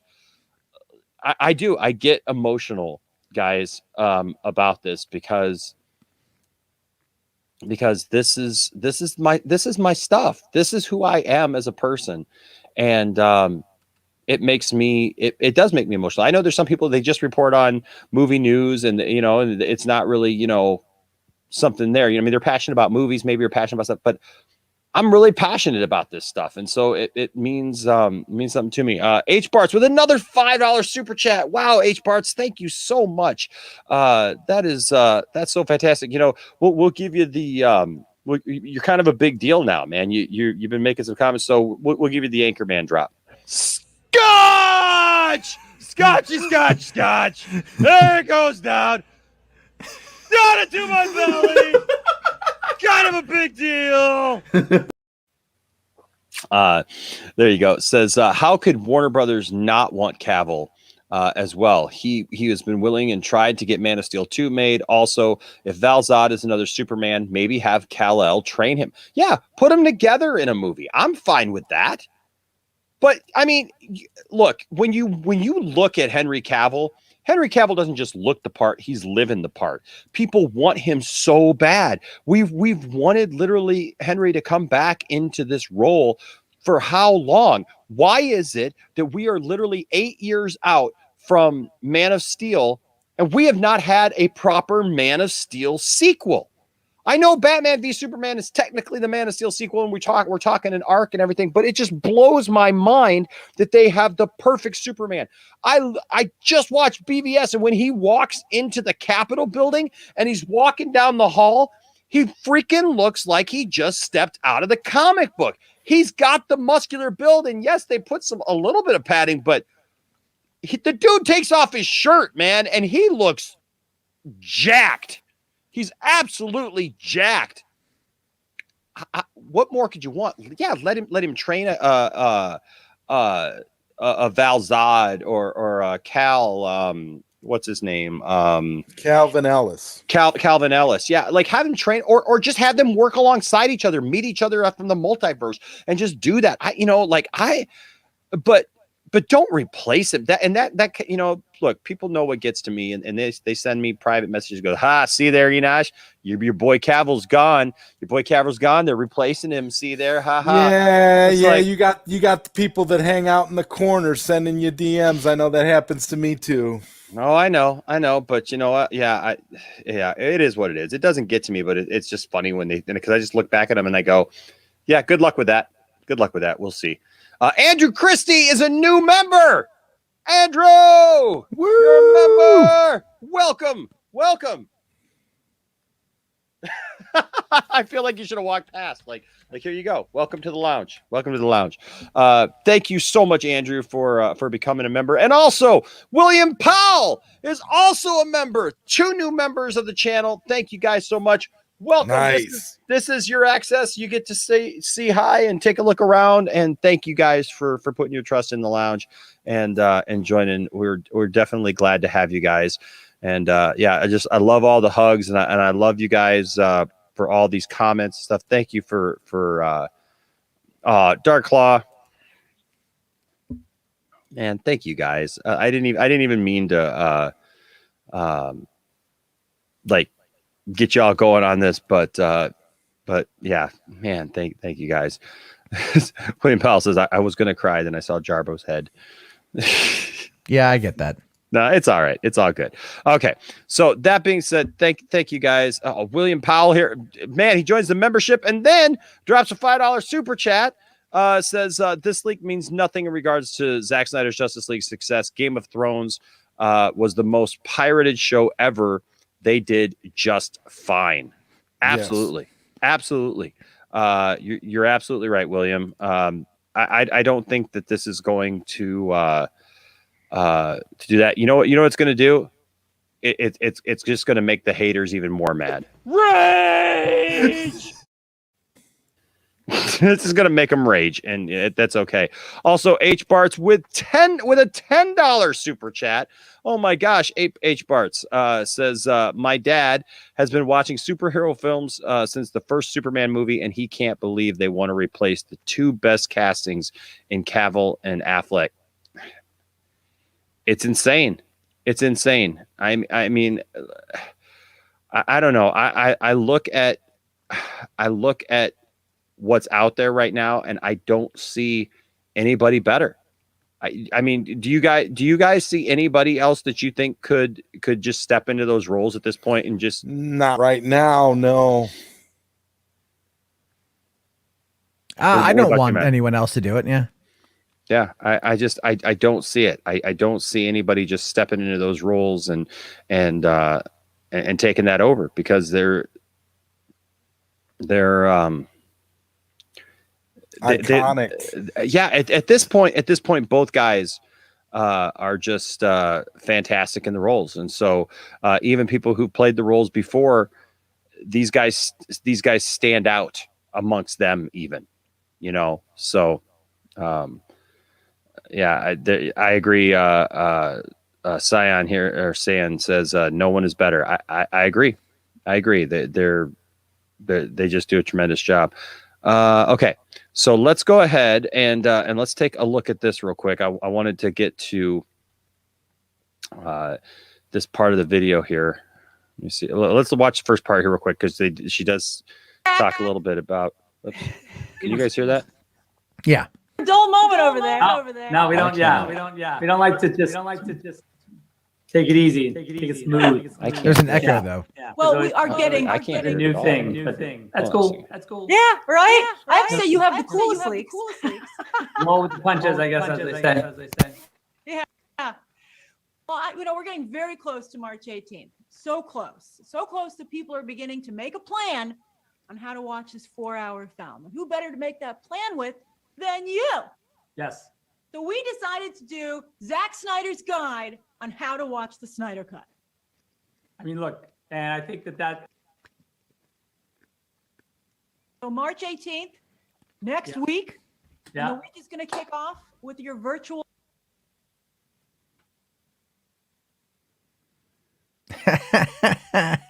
The irony, for real.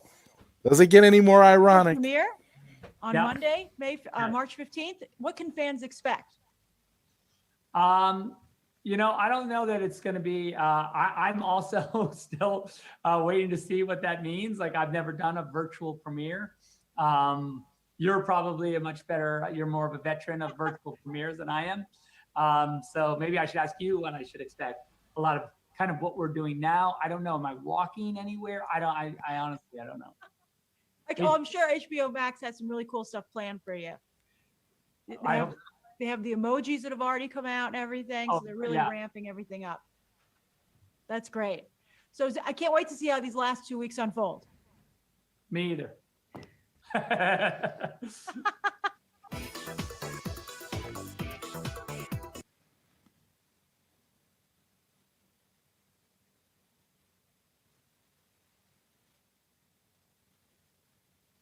You're muted, Enosh. There we go. Sorry about that. Okay. The awkwardness of the situation when you listen to how he's talking, like that he doesn't really know what's coming next. Like this stuff is just kind of happening, Hold on a second. I don't want to miss anybody's super chat here. Mana Martin says I missed his super chat, so I am sorry about that. Let me make sure I didn't miss your super chat, Mana Martin. I'm sorry.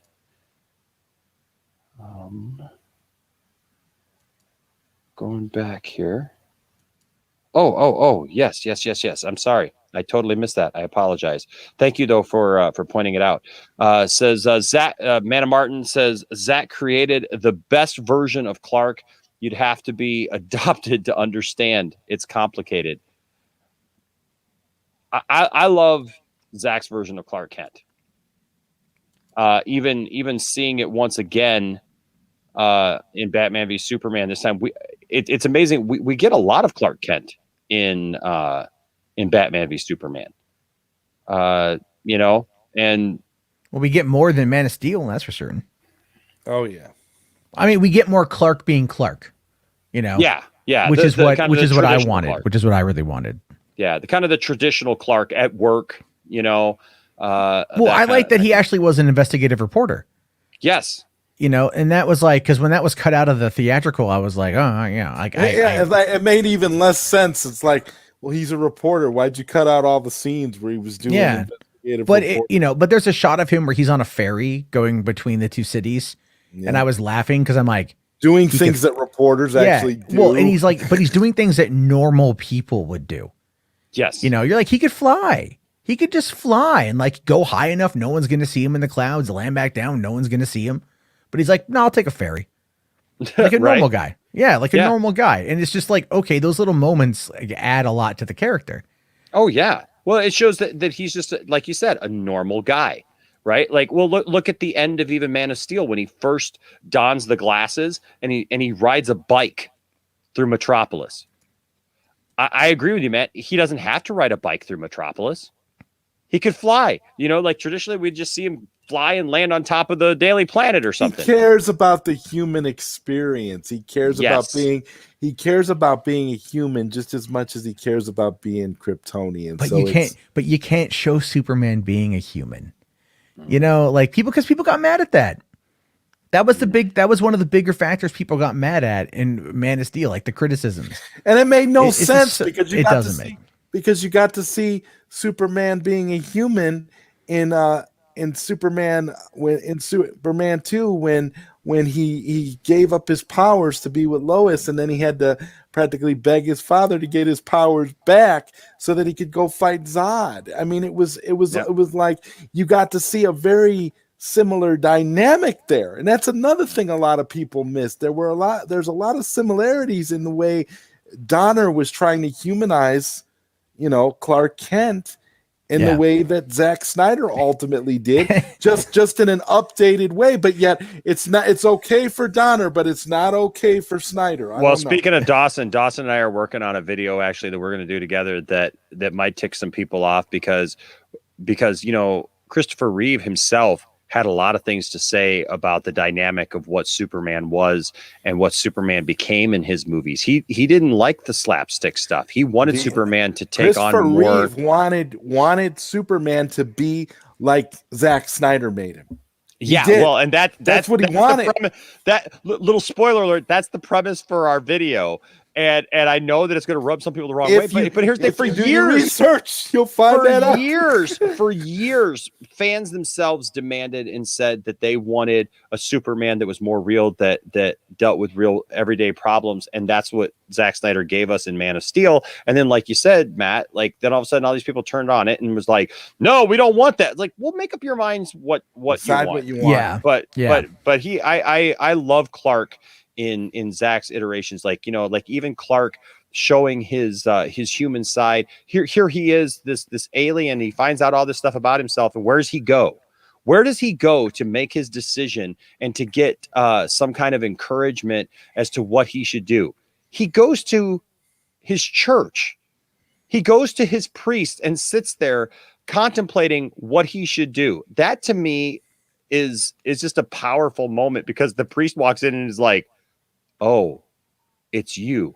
Here's the, you know what I mean? So, I mean, like, Clark is, his pastor sitting there, like, I just can't imagine what's going through that pastor's mind at that moment, and he's there. He officiates his funeral as well. Yeah. So in the next, that was a beautiful callback too. Oh yes, it was. And so, like, I can't imagine for his pastor to be sitting there going, "Oh, so you're the guy that they're here. Like, I know you. I've watched you grow up. I've been here with you, and stuff. And now that's you." It's very powerful. I love Clark Kent, and I love Zack's version, and of course Henry Cavill, what he's doing.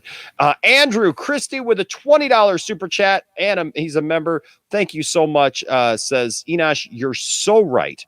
I have a life outside nerddom, which I love, and most people know my Superman, Batman love, but I can't talk to them about it because it's about the stories, mythos, and lessons that they don't see." Salute. Thank you, Andrew.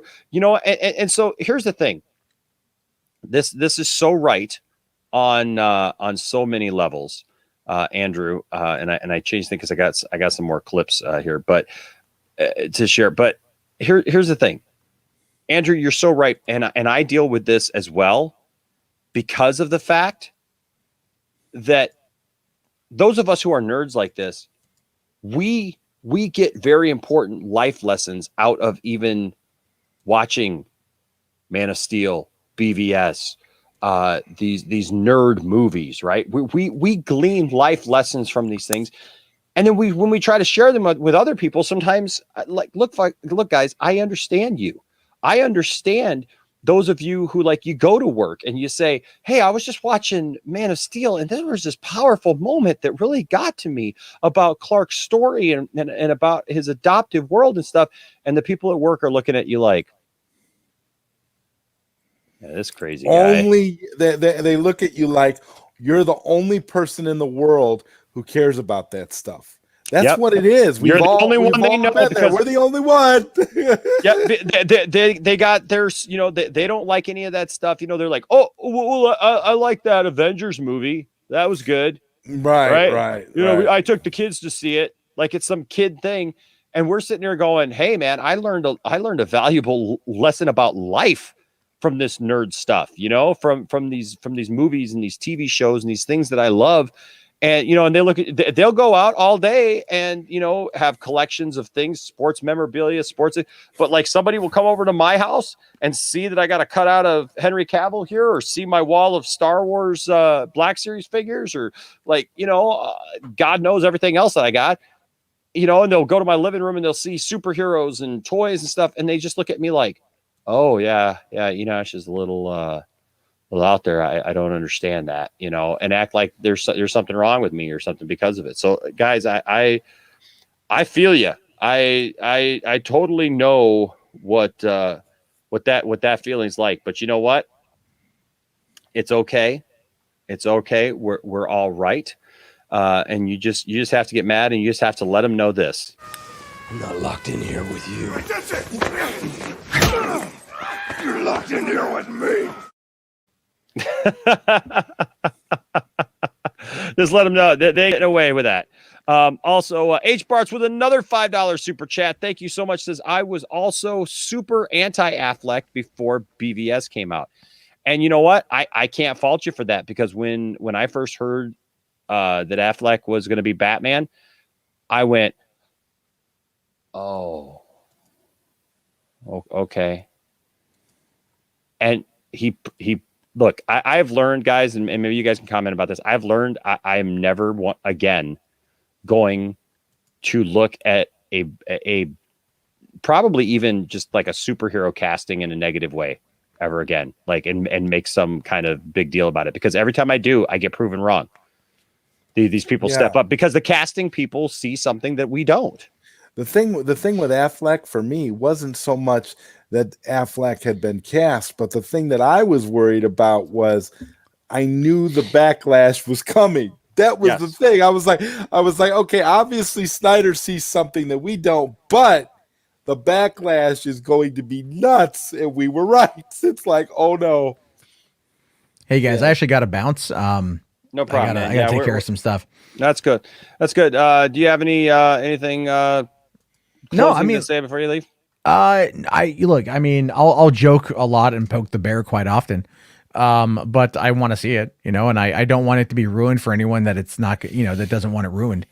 And there are people out there that are sharing clips on YouTube and, we'll have on to Twitter. Talk tomorrow. We'll have to talk tomorrow, Matt. We'll see. We'll see. Yeah, we'll see if we get up in the morning what's going on. But I mean, nothing yet. So it's, we'll have to wait and see how that thing goes. And I mean, the thing is, like, if it came out early and somehow it was available to me, I would watch it. I'm not going to lie. I wouldn't review it or talk about it until the 18th, but I would watch it because screw it, but I wouldn't spoil it for anybody. And the thing is, a lot of other people would watch it too, and they'd still watch it on the 18th. So those numbers ain't going to go away. You know what I mean? Yep. So, I mean, like, that's kind of my take on it. Like, if, people are going to watch it one way or the other, I kind of hope it doesn't get leaked. Today, I hope it's just a gigantic mix up. But I kind of like the idea, at least from like maybe a headcanon perspective, is just that, it's kind of cool as a marketing ploy, right? It's like this was a weird mix up, screwing up a PG-rated child's film for an R-rated superhero movie. A little bit. That's a little cheeky. It's just a little bit nuts. Like, Like, imagine replacing like Tom and Jerry with like the director's cut of RoboCop. That's just yeah. Oh my God. Like, just imagine like a kid comes in and it's like, oh, mommy, Tom and Jerry are on, and this giant spiky fucker is cutting these ladies in half. Well, that's a weird Tom and Jerry movie.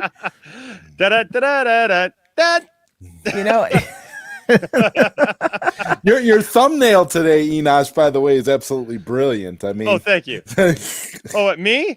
The thumbnail you did, yeah. No, I know. I'm joking because that was kind of the thinking behind it. Is like you got Tom there just going like, what? right. Who, me? I don't know what you're talking about. I didn't do anything. What are you talking about? You totally did that crap.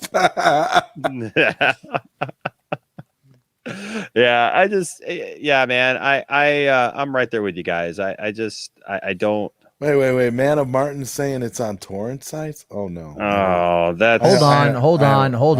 Let me look. Let me ask my contacts. Let me ask my sources. Look, I just want to say, like, straight up, like, you guys got to support this thing. you know, you got to support it on HBO Max. And I know that Matt has HBO Max. Matt has already put his money, you know, whereas I've had HBO Max since May of last year. I'm not going to get rid of it. Yeah, he's looking for it as a thing to. I'm not going to screw over the cut. I'm just saying I'm just saying I just want to make that clear to people, because there will be people who I know that you don't care, but I want to make sure that people understand that you're not trying to undermine the cut. We're not going to be like, hey, you can find it here. Go watch it. No. I am literally one of those people that's like, I know what gets leaked out because I pay attention, because I kind of have to. Sure. But like, I just want people to understand. I don't share links. I don't do anything to profit off of them. Well, last night we showed an exclusive clip. I don't know if you guys caught it. Did you guys catch the exclusive clip that Dawson and I showed from Zack Snyder's Justice League? No. Well, I can recreate it right here.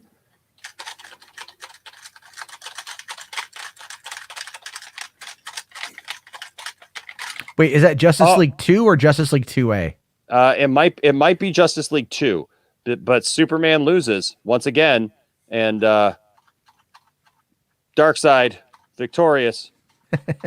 Darkseid victorious. Just saying. I picked that up at the Superman Museum. So far, I'm not seeing. I'm not seeing it. I'm not seeing it. Like, and I'm looking on a couple different websites and of what, you know, if it was out, I would already have been notified by somebody, guaranteed. Well, there you go. So it's not out yet. And the thing is, let's hope that it doesn't. Let's really hope that it doesn't. Like, that's at the end of the day, it's like, you know, right. We're gonna be optimistic and hopeful, like Zack Snyder's Superman. Yes. Yeah. Yes. That's true. I'm right there. I'm right there with you for sure. So, all right, man. Well, hey, Matt, thank you for being here tonight, man. And we're gonna read some more super chats and close things up. But thanks so much for being here, brother. Yeah, I appreciate it. I just love that. Hey, we're gonna read some more super chats. We're just gonna go. No, hey. I think the real reason why Matt's leaving is because H. Bartz came over here and yeah, we all know. Matt feeling a little jealous. No, I could go over and fire up a Boulder Talk right now, and he would come over after this, and he would be very polite and generous. H. Bartz, we love you, and we love your generosity, and we appreciate it. And you know what? Pay no attention. Pay no attention to Matt's jealousy. It's okay, Matt. There's room for all of us, Matt. We're all in this together, man. We're all in this together, bro. Right. There. Oh, okay. That's Matt's reaction. Yeah. Right. Catch you tomorrow, Matt, or in a few hours. No. I'm just gonna go. I'm just gonna go chill out. You and I know, Matt. We're like sitting here, like, you know what? Tomorrow's gonna be something. Oh, tomorrow, man, I'm just gonna like keep my mouth shut tomorrow if it leaks out there, because like I know people like in my timeline are just gonna be like people on your timeline who are telling you, don't spoil the league, don't share it, don't ignore it, and then these are the same people that are dropping you DMs. Hey, you know where I could get? You know where I can find it? You know where I can find it? Yeah. Hey, if I knew, I probably wouldn't tell you. Exactly. There you go. Well, not publicly. Exactly. No, I'm kidding. But anyway, Andrew Christie. All right, man. I'll see you guys later. Thank you very much for having me on. I'll see you guys. All right, man. All right. So Andrew Christie here with a $5 super chat. Thank you, sir. Appreciate you. He says, Zod Rider, this is to you, buddy. He says, you speak my language. Donner and Snyder, not Superman, as different as people think. And Donner and Snyder, Superman. Absolutely. And Kenneth, you nailed it. This was the interview this is one of the interviews that I was talking about for Christopher Reeve during Superman 3. And he talked about how he was upset with the fact that they were going cheesy with his Superman and with his version of the Man of Steel. And he wanted to go more serious. That's why he wrote the treatment for Superman 4 and even came back to begin with. It was a lot darker. And you want to know something that's ironic? Superman 4 that we were supposed to get was a damn near 4-hour movie. Yeah, It was crazy long, and it had so much more in it. And that was Christopher Reeve's reason for coming back, was because he felt that Superman should be doing things in the real world that mattered. It was a magnum opus. He even went to Richard Donner about it and tried to get Donner back on board as director, because he was so passionate about Superman doing real world activities for the betterment of humanity. What people need to remember, Enosh, and this is the thing that gets me all the time when they criticize Snyder, they forget Snyder didn't change Superman. He just brought Superman into our world, and it puts a mirror up to how crappy our world is. Yeah. So if you're going to be mad at the world we live in. Don't be mad at Superman, because Superman is still the core character that he always was. He's still the same character. And you guys who are here, you get this. Yes. You guys understand it. I can see from your comments just about this. And look, saying you're absolutely right. Justice League 2, 3, 2A, whatever you want to call it at this point, I don't care. It needs to happen. We cannot, after watching the Dark Side trailer this morning, Zod, you can ask Dawson. I literally jumped around my kitchen saying, these next two movies have to happen. I don't care if they're movies, series, whatever. I don't care if they're comic books at this point. When I saw that Dark Side, I felt the same way you did. I was jumping out of my skin. I was like, "Oh my God, this is insane." This is the way I always pictured Dark Side if he were a real celestial being. You know, I'm like, this is what he would look like. And the people going around saying, that's not Dark Side, that's not how Dark Side looks. You need to take another look at the comic books, because this is exactly how Dark Side is. Oh, it's exactly. It's insane. You're absolutely right. Stephen Moten, what's going on with a $4.99 super chat? Thank you so much. Says saw Man of Steel at the Walmart early screening. So did I. That's how me and my family saw it. We saw it at the Walmart early screening as well. Every time I say that and somebody goes, "You saw it at Walmart," I go, you just don't know. You're just not aware, but we are. And I still have our tickets too. They were cool die cut tickets that were for that. So that was pretty sweet. But you saw it at the Walmart early screening and saw it 8 more times in the theater. Yeah, I think I saw it 6, if I remember right. But man, fantastic. Says the film changed the landscape for the better. Shame what's happening now. It really is. It really is a shame. And but man, don't lose hope. Don't lose hope, because I'll tell you what, man. We win. We win. They've lost. And I know Matt was just here, but I'll play this every time, because the people who've lost, they don't even realize they've lost, Steven. They're that ignorant that they don't even get the fact that they've lost already. They can try to leak it. They could try to write a negative review. There's some people who've literally Zod or said, I got my review already written or whatever. Good for them. It doesn't matter. And here's why. They're trying. Let me just break it down for you like this. I can summarize everything up in simply 2 words. You lost. Ooh. Exactly.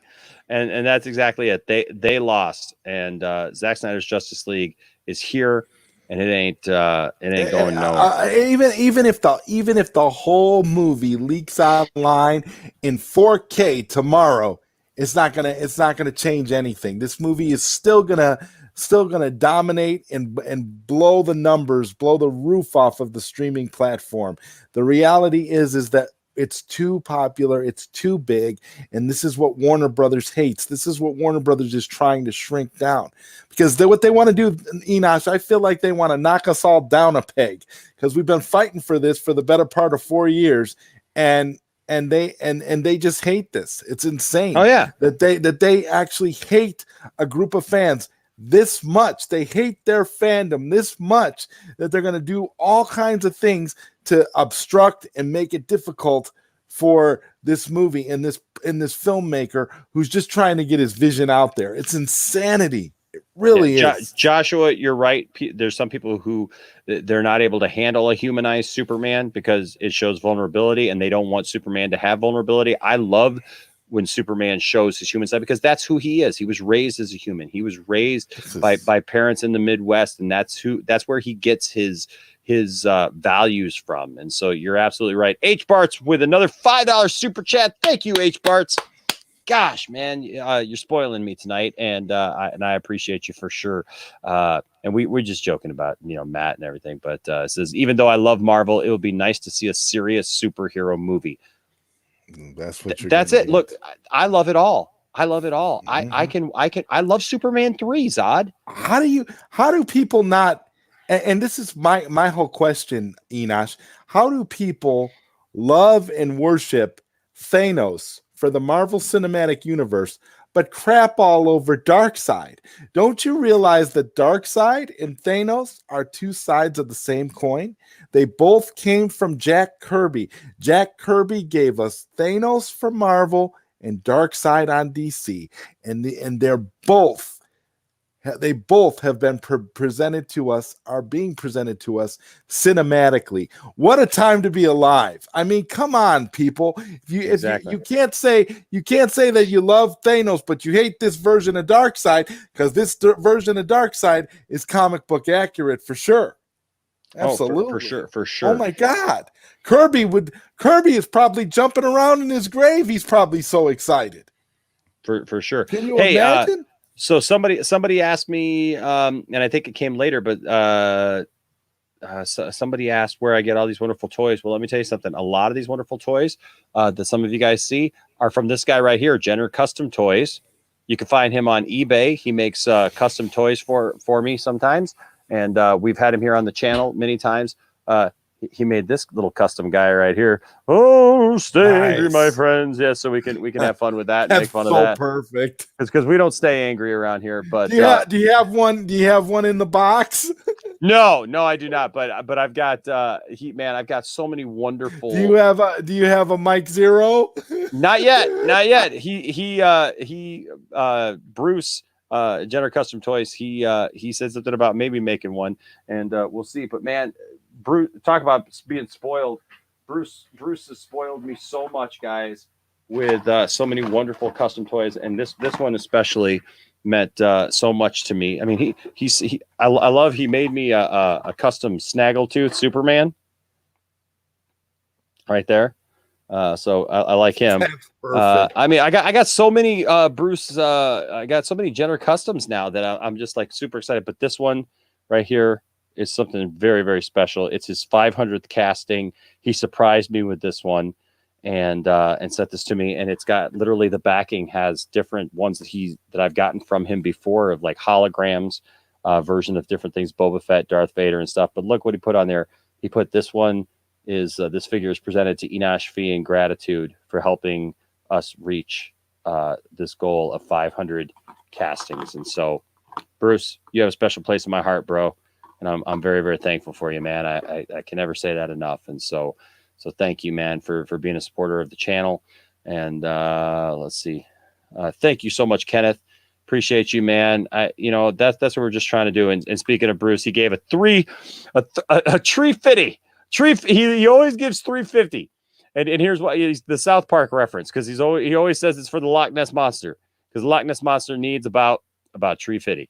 So thank you so much, man. Things are good, man. We need to talk, man. It's been a while since I've talked to you for sure. So we need to talk. Thank you so much, Bruce. And like I said, guys, go find him. Jenner Custom Toys. He's on eBay. He's got a YouTube channel. Go check out Jenner Custom Toys YouTube channel. He does a lot of funny stuff on there, not just stuff about toys. He does a great sling blade impersonation, and he's got some funny videos where he plays piano and he does fun stuff on there. So he's definitely a friend of the channel. So go and check him out. Yeah, Manna Martin says my HBO Max sub ain't going anywhere. Exactly. HBO Max, I'll tell you what, has such a great channel. Is it not amazing? And they just keep adding stuff, Zod. They keep adding Zod. And it's great. It really is great. I really like the Turner Classic Movie section, and they've got some really nice hidden gems in there. I mean, it's really a great platform. I don't know. And honestly, it's become one of the better streaming services to me, and it's got it's got such great depth. And like you said, you mentioned Turner Classic Movies, for example. Turner Classic Movies, we would think of in general terms as being like the old movies, but it's stuff literally like from the 90s. Not too long ago, you're looking 2000s. at all the alien movies and different types of genre films that have kind of went away for a while on streaming services. And RJ was the one who brought it up. So where do you find all these amazing toys? Well, some of them I get right there from Bruce at Jenner Custom Toys. When will I do another call-in show? I'll do a call-in show this week. And we'll feel. That's the crazy thing is like when all this news starts dropping, Zod, it's hard to do a call-in show because it's like we got to talk about the news, we got to talk about what's going on, and so. But I do love RJ. I do love our call-in shows for sure, and also you are a member. So don't forget. I'll be announcing this week a members and a Patreon video where we'll have a chance to talk and bring everybody in for sure. Okay. Jenner says, Bruce says, I honestly didn't know about Superman 4 until January. Just saw it for the first time and I loved it. And that's the thing. That's what's beautiful. That's what's beautiful is we literally have many different versions of these characters, Zod, that we can, there can be the funny slapstick ones, and then there can be the serious takes. But it's sad when people just go around like hating on each other and telling people what they can and can't like. When Superman 4 got its official DVD release, they released a ton of extra footage, extra scenes that were not finished, scenes that were missing musical cues, scenes where there was CG, where there was visual effects that needed to be done. But they released a ton of footage, and there's a lot of stuff about Superman 4 that just didn't make it into the final cut. Like I was saying earlier, that movie was almost 4 hours long in the condition that Christopher Reeve wanted it to be. If we would have got the Superman 4, if Warner Brothers didn't get cold feet, and we would have got the movie that Christopher Reeve wanted, Enosh, I think we would be having a different conversation about Zack Snyder today. Oh yeah. I'm just going to put it all. I'm just going to put it all on Superman 4 right now, because the Superman 4 that Christopher Reeve wanted for his iteration of the character was very different in tone from what we were getting prior, from what we just got with Superman 3 and even the earlier Donner movies. It was a little more serious in tone. It kind of was more akin to those, but it ultimately would have been the most I think realistic of the Superman Reeve films. I think he would have, and that's what he wanted. So that's another thing that really baffles me about people that constantly throw Christopher Reeve in our faces and say, well, this is how Superman should be. You have no idea what Christopher Reeve really wanted Superman to be. Exactly. A couple of things, Brandon. We will be having a call-in show this week, so you're more than welcome to call in, and we could talk about whatever you want to talk about. Geeks, I saw your comment, but it went by earlier. Where you're talking about how people made fun of you for liking the stuff that you like, man. And look, we're all in this together, man. I love you so much, man. I've loved every conversation that we've had when we talked and everything, and thank you, by the way, to Geeks and all the other moderators in the chat tonight. Thank you guys for being a part of the lounge and for helping out that way. What's up, Film Gob? Good to see you, bro. Wow. You awake, man? Film Gob is awake, which means he's probably on the prowl getting ready to go after somebody. I love that. Yeah. I love. Dun dun dun. Dun, dun, dun, dun, dun. I love it. God life for sure, man. God life. Wow.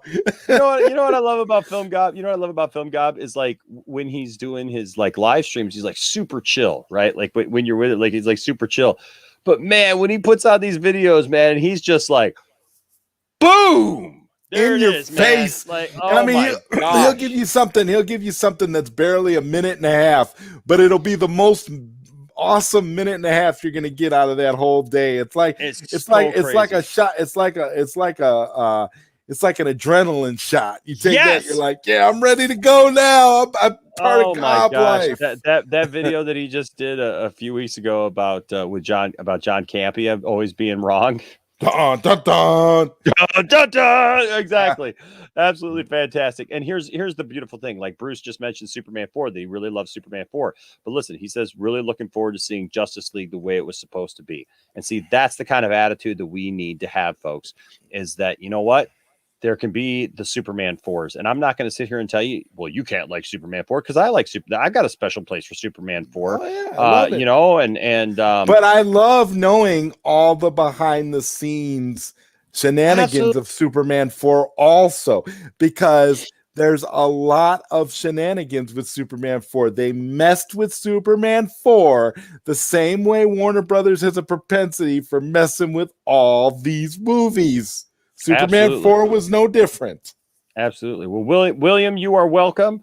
And Angie, I can't wait to talk to you. So yes, don't be shy. Just come Angie seems hi. awesome, man. She's been saying so many awesome things in the chat. I'm like, wow, she's super cool.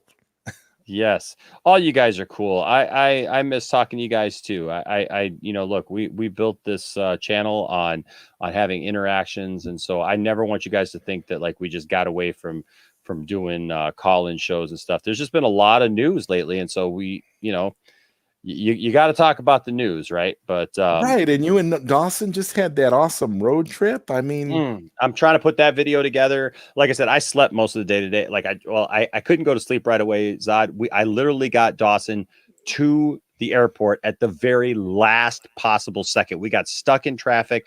We weren't able to move, and I got a little creative, and I'll just say this: I might have hit light speed a couple of times, but I got him there. Like we shaved 3 minutes off of the the estimated arrival time on the way. Just saying. So like you know that we were doing something when you shave 3 minutes off of the estimated arrival time. And I got him there. They were going to start boarding, and I think it was 7:50 because his flight took off at 8:15, and I pulled up at 7:47. So apparently they were going to stop boarding his flight at 8 a.m. because the flight took off at 8:15, and I got him there literally 13 minutes before that, and he got through security, and I was like, dude, we're trying. So, any updates on the song, my friend? Yes. When you played that preview on Max's show the other night, I nearly died. I'm like, this is so awesome. I'm like, I cannot wait to hear that again and play it over and over again. It was amazing. Yeah, thank you so much for bringing that up, Zod. Yes, so I played it both on was it Thursday night? If you look at mine and Dawson's road trip down to Metropolis, I bought this cowboy hat, Zod. Yes. Did you see my cowboy hat? Yeah, I remember seeing your cowboy hat. I bought this cowboy hat because I needed that to do my Macho Man stuff. And so I'm going to bedazzle this and like paint it up or whatever. But I came back and I ended up playing the song on the stream over the car, and people thought it was fire and they were loving it. And we had a good time with that. But yeah, so tomorrow I'm finishing up the final mix, and then I'm going to shoot a music video so that I can get that out right before the Snyder Cut drops. And I hope that you guys all enjoy it for sure. I hope that that you guys, because everybody so far that's heard it really, really enjoys it. My son said that he thought it was like the best thing I've ever done. And I was like, oh, wow, dang, that's high praise. That's high praise. So it was pretty. That's pretty awesome. I have to say it was cool, man. You got a great beat going. You had all kinds of awesome stuff, And you even threw in a little of like a Weird Al Yankovic kind of thing in there too. You had a little thing going. It was kind of funny. I loved it, man. We talk about a lot of stuff. We talk about a lot of little things in the song that from the last year or so, and so yeah, it's going to be good. So I got to add a couple little things, and like I said today, I meant to work on it today, except for I was exhausted. So yeah, so yeah, we're good. Brandon or Bradley, I'm sorry. I was looking at something else. Bradley here says, Enosh, I just want to say thank you for everything you do. Thanks, man. Thank you so much for that. Thanks, says, you and Zod are freaking awesome, and I'm so happy to be a part of this with everyone here. Bradley, I'm so glad that you're here. I'm so glad that you're all here. Man. This is one of the most comfortable places to be online, Enosh. You have no idea how accessible you make it for everybody. It's a beautiful thing. No, you're welcome, Brandon. This was Brandon. You're welcome, Brandon. Absolutely. Happy to do so. All right. So, hey, Joey was here. What's up, Joey? I got to meet Joey. I know he was at BVS Comes Home over the weekend. So we love Joey. So overall, that was fantastic. Was that the new cut of BVS? No, it was the whatchamacallit, the good one. Why am I? It was the Ultimate Edition, but it was Ultimate Edition. But it was the same. But it was the same one. It wasn't. Yeah. It wasn't the re-altered one or whatever. No, it was. But it was so good to see everybody and experience it with all those people. H Bart's with a $10 super chat. Oh my gosh, man. Oh my gosh. Like I said, you're spoiling me tonight. I appreciate you so much. Says, I read a rumor weeks ago that the movie ends with the League winning, but they go to the Batcave, Darkseid appears, kills Lois, and Superman goes insane. I hope it's true. Well, if you saw that Darkseid trailer today, Zod, we saw this like image of Darkseid, this molten metal almost kind of image of Darkseid, and there's that moment where Superman, it almost like for a second I had to look at it again to make sure that it wasn't just a repurposed shot from Man of Steel. Like it was Luke Skywalker succumbing to the Emperor in Dark Empire, because you see Darkseid's hand on Superman. Oh, so is he going insane, about to succumb to the anti-life equation? Would that not be like the most mind-blowing ending ever if that's what happens? They think they won because they beat Steppenwolf, and then at the end that's what happens. Wow. And then try to tell me that we're not getting nothing else. Screw that. It's like, no.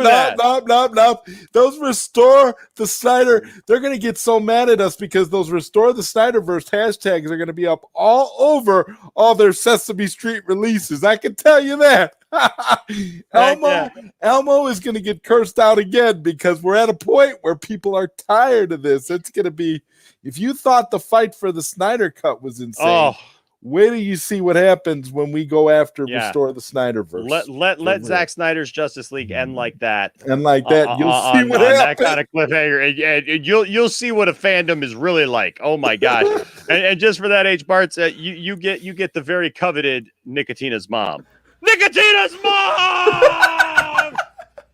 Oh yeah, Nicotina's mom. I had to explain that drop to people, Zod, because they didn't know who Nicotina was. They came to the channel. They didn't know who Nicotina was. Nicotina is our good friend Andre, who you should go check out the Nicotina show because he's got a great show. Yeah, he's a good dude. But yeah, It's so we have this joke about his mom, but it's all good. He's in on the joke. So, yeah, but again, man, let Zack Snyder end it like that, and you're gonna see some trouble. There's gonna be problems. People are gonna be just wow. There's gonna be trouble in these parts tonight. So yeah, when I put this on, it actually, if you can't see the bill, it actually looks like I just got a Justice League cowboy hat. Mm-hmm. Angie says, as a Southerner, I can honestly say that hat is dope. Thank you. Thank you. It is dope. Oh man. So hey guys, it's been so good talking to you guys tonight. It is always good talking to all of you. And so so I appreciate all of you. Yeah, likes the hat. Oh my gosh. So look, there's so much to look forward to. Yeah, Geek's right. Yeah, the WB said it was unwatchable. Let me tell you something. Just the little bit that we've seen in 30-second increments. You know what? Let's be honest. The movie that we got in 2017 was unwatchable. How did they green light that? That's what I want to know. How do you green light something like that at all? I don't know. How is that acceptable for theatrical audiences? Wow. Bunyan sniped. You know what? That'd be interesting. Like to combine Superman and Superman 2 together. You know, because they were. You know, there is one. A fan editor did it. It's called the Hybrid Cut. It is amazing. Really? Well, there you go. I have to look for that. I did not. You have that? I do. I thought you did. Because I had seen that on your Plex there. Yeah. Okay.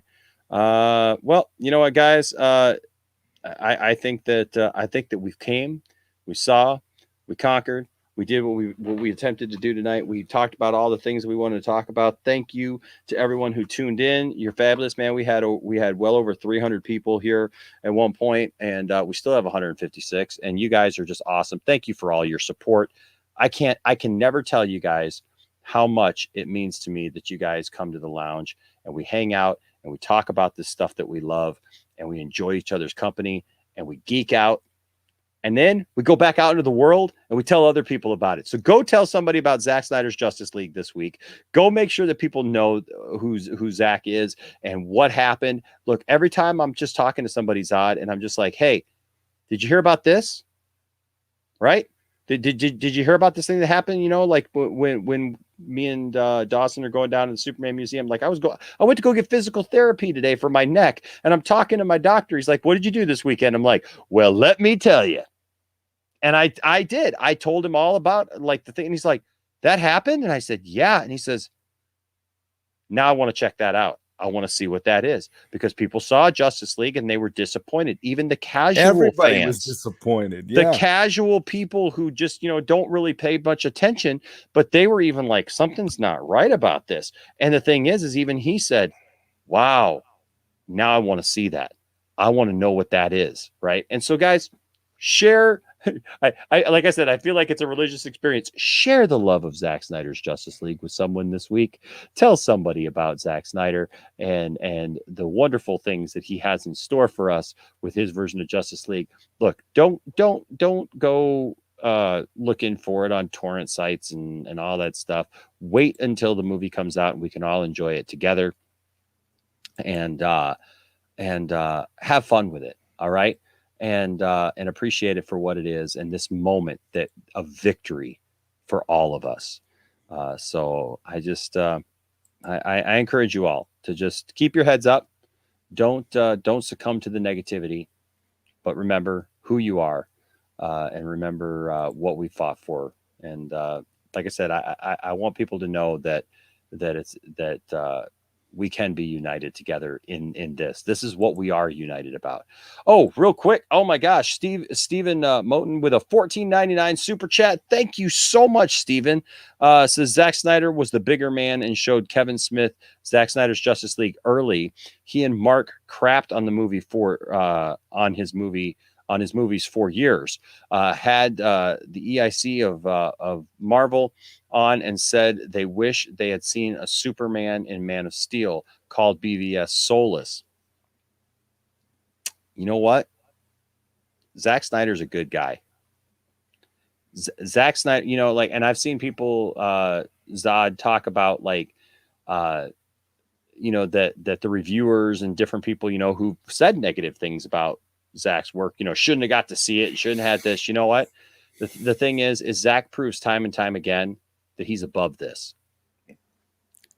That he's above other people's negativity.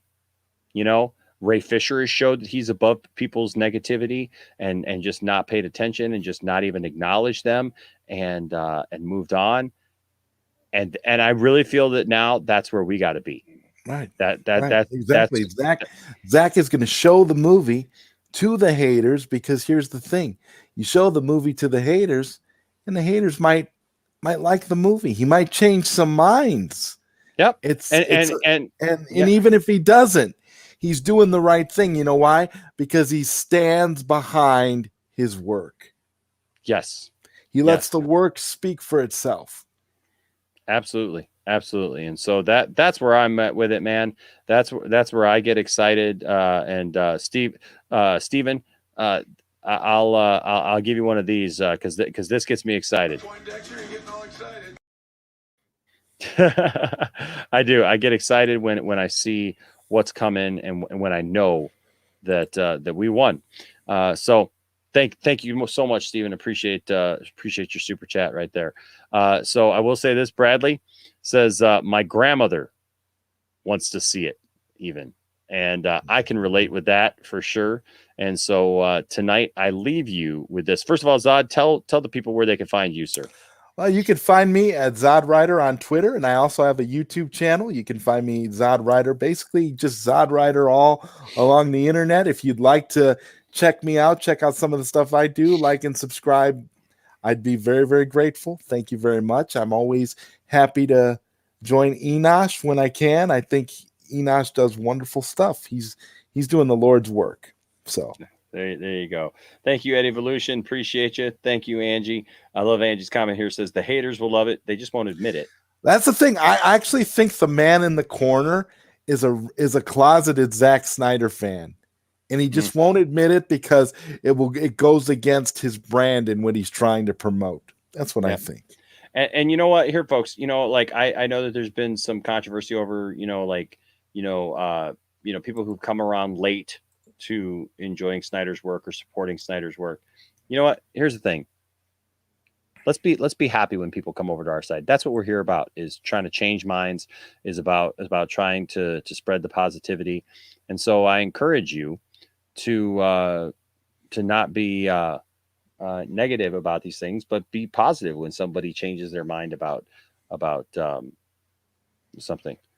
And of course, because there's always somebody, dude. So Hot Takes Tuesdays, man, you know what? You made a comment a couple of streams ago about, well, Enosh, why do you come at me kind of hot sometimes? Because you kind of come in hot here, man. I'm just being honest with you. This is kind of you're making a statement that doesn't. I like you. I've watched your videos. I don't agree with your videos at all, because I'm kind of concerned that you don't understand some of the things that you talk about, to be quite honest with you. It says, but you have the Snyder Cut coming. Why do you want to now force the Snyderverse on DC fans that don't want it? Look at me. Can we talk here? Let me. I want to make sure that you understand something. I'm not trying to force the Snyder Cut on anybody. I'm not trying to force the Snyderverse on anybody. I'm not trying to force you to like something that you don't like. You don't have to like it. I'm not trying to tell you what you have to believe, what you have to think, any of that stuff. Here's what I'm saying. I do like it. And so do many other people. And if you don't like it, don't watch it. You don't have to. And I've never said, and I don't see anybody else saying, that these can be the only versions of these characters that exist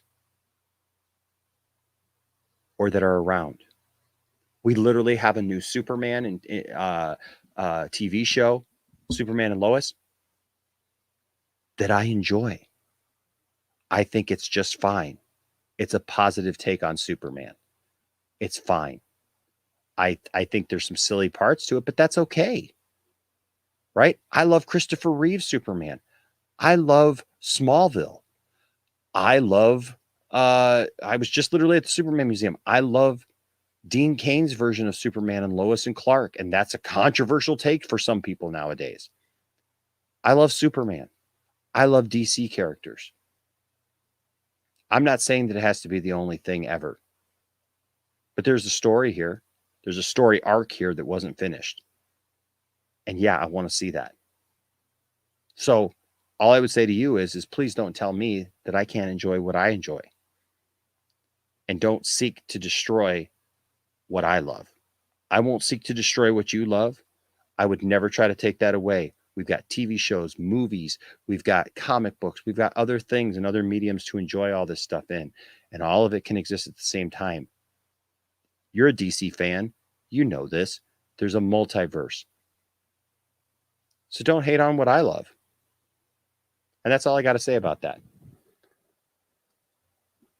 I can't be any more positive about it than that.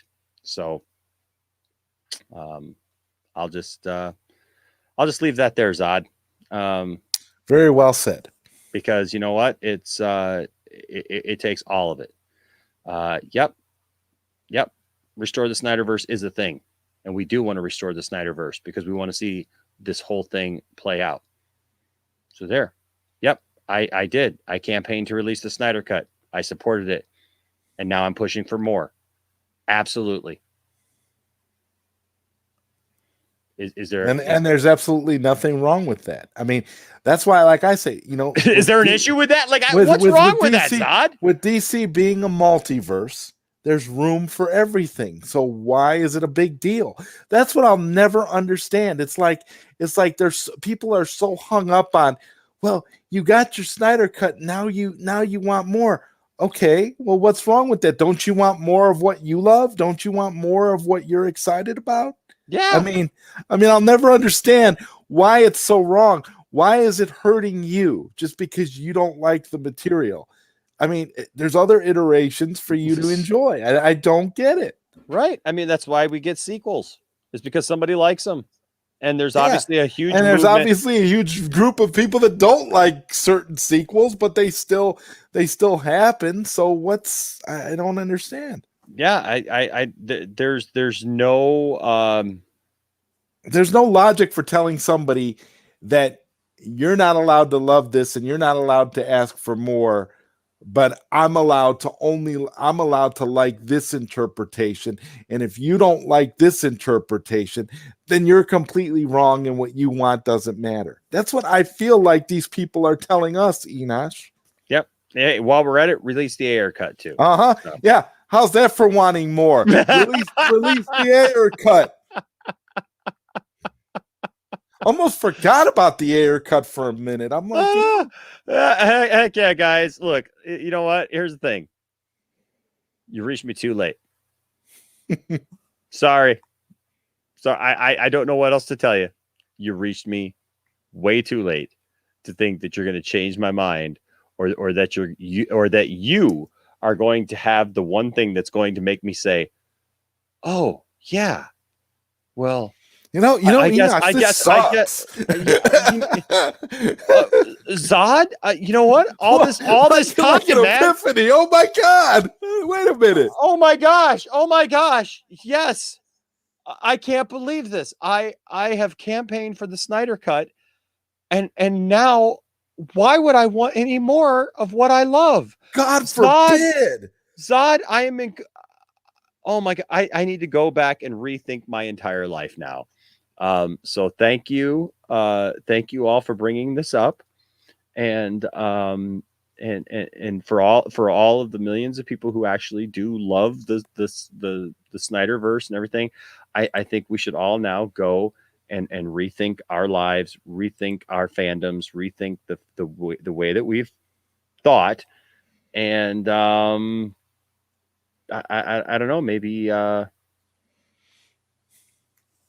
Let me go watch some more Lois and Clark, huh? Yeah. I think I need to go back and watch Superman 78. Yeah, because he said Lois and Clark was awesome. So we have your permission to like Lois and Clark. I can like. Okay, well that's good because I literally just out at the Superman Museum 3 days ago, and I got to see his Superman outfit, the Ultra Woman outfit, his ties, his boots. They got one of his boots there from one of the things. So. You know what? Yeah. Okay. Well, I'm glad I got all 4 seasons of that. So I'm gonna go watch that, Zod, because That is hot takes approved. That hot takes approves of that. Yes, as long as I need a approves, t-shirt. We're good. We're good. I need a t-shirt. Hot takes approved. I can watch this one. I'm sorry, dude, and I'm not trying to make fun of you, but seriously, man, come on, man. It, you know what?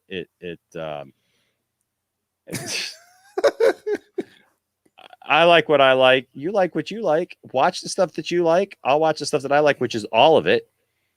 And we can all be happy. Yeah. Like that's and it's so funny because a lot of these people too that crack on Snyder all the time love the animated movies. They love that what was that last one, the Justice League Apocalypse War? They love that movie, but yeah. Dude, I would wear that t-shirt. Hot takes approved. I'll wear that t-shirt. I'll wear that awesome. T-shirt for sure.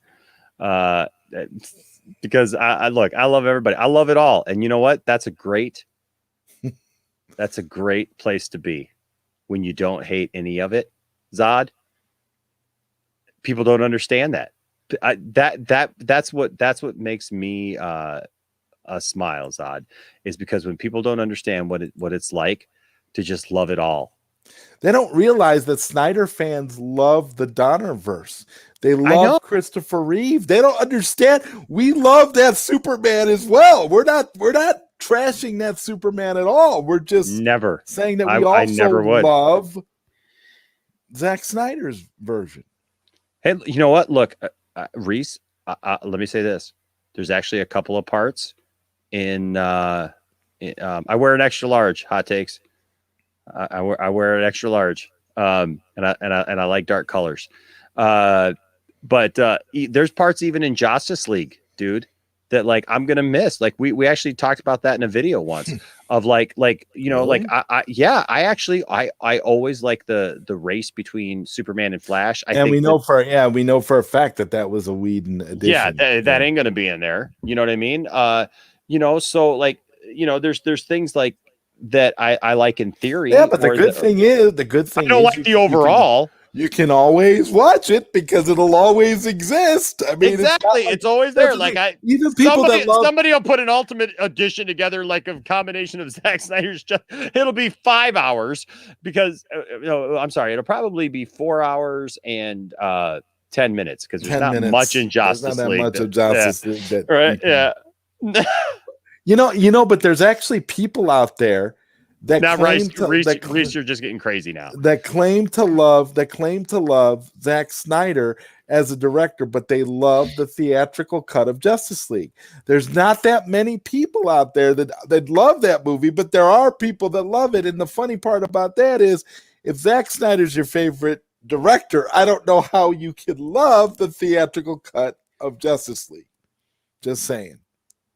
But people love what they love, and I don't have nothing against you. You can love what you want to love, as long as it's okay for me to love what I want to love too. Yeah, you know what? It's all good, guys. It's all good. But yeah. Reese bringing up Catwoman here. Come on, Catwoman, Batman, and Catwoman on the Batmobile, man, getting it on. Well, I hope that scene's in the movie, in Matt Reeves' movie. Catwoman, Holly Berry. I love Holly Berry, but I do too. But my gosh, so sad that movie happened. All right, well, hey, so like the comment earlier, somebody said yes. So somebody said that even their grandma, Bradley said even his grandma is looking forward to the Snyder Cut. So is my grandma. My grandma is a wonderful supporter of the movement. She's a supporter of what I do. And she's in my song, Zod. Wow. Yeah, she's in my song. So, guys, I leave you with this tonight. Thank you to everyone who joined me. Thank you to Zod and Matt Jarbo.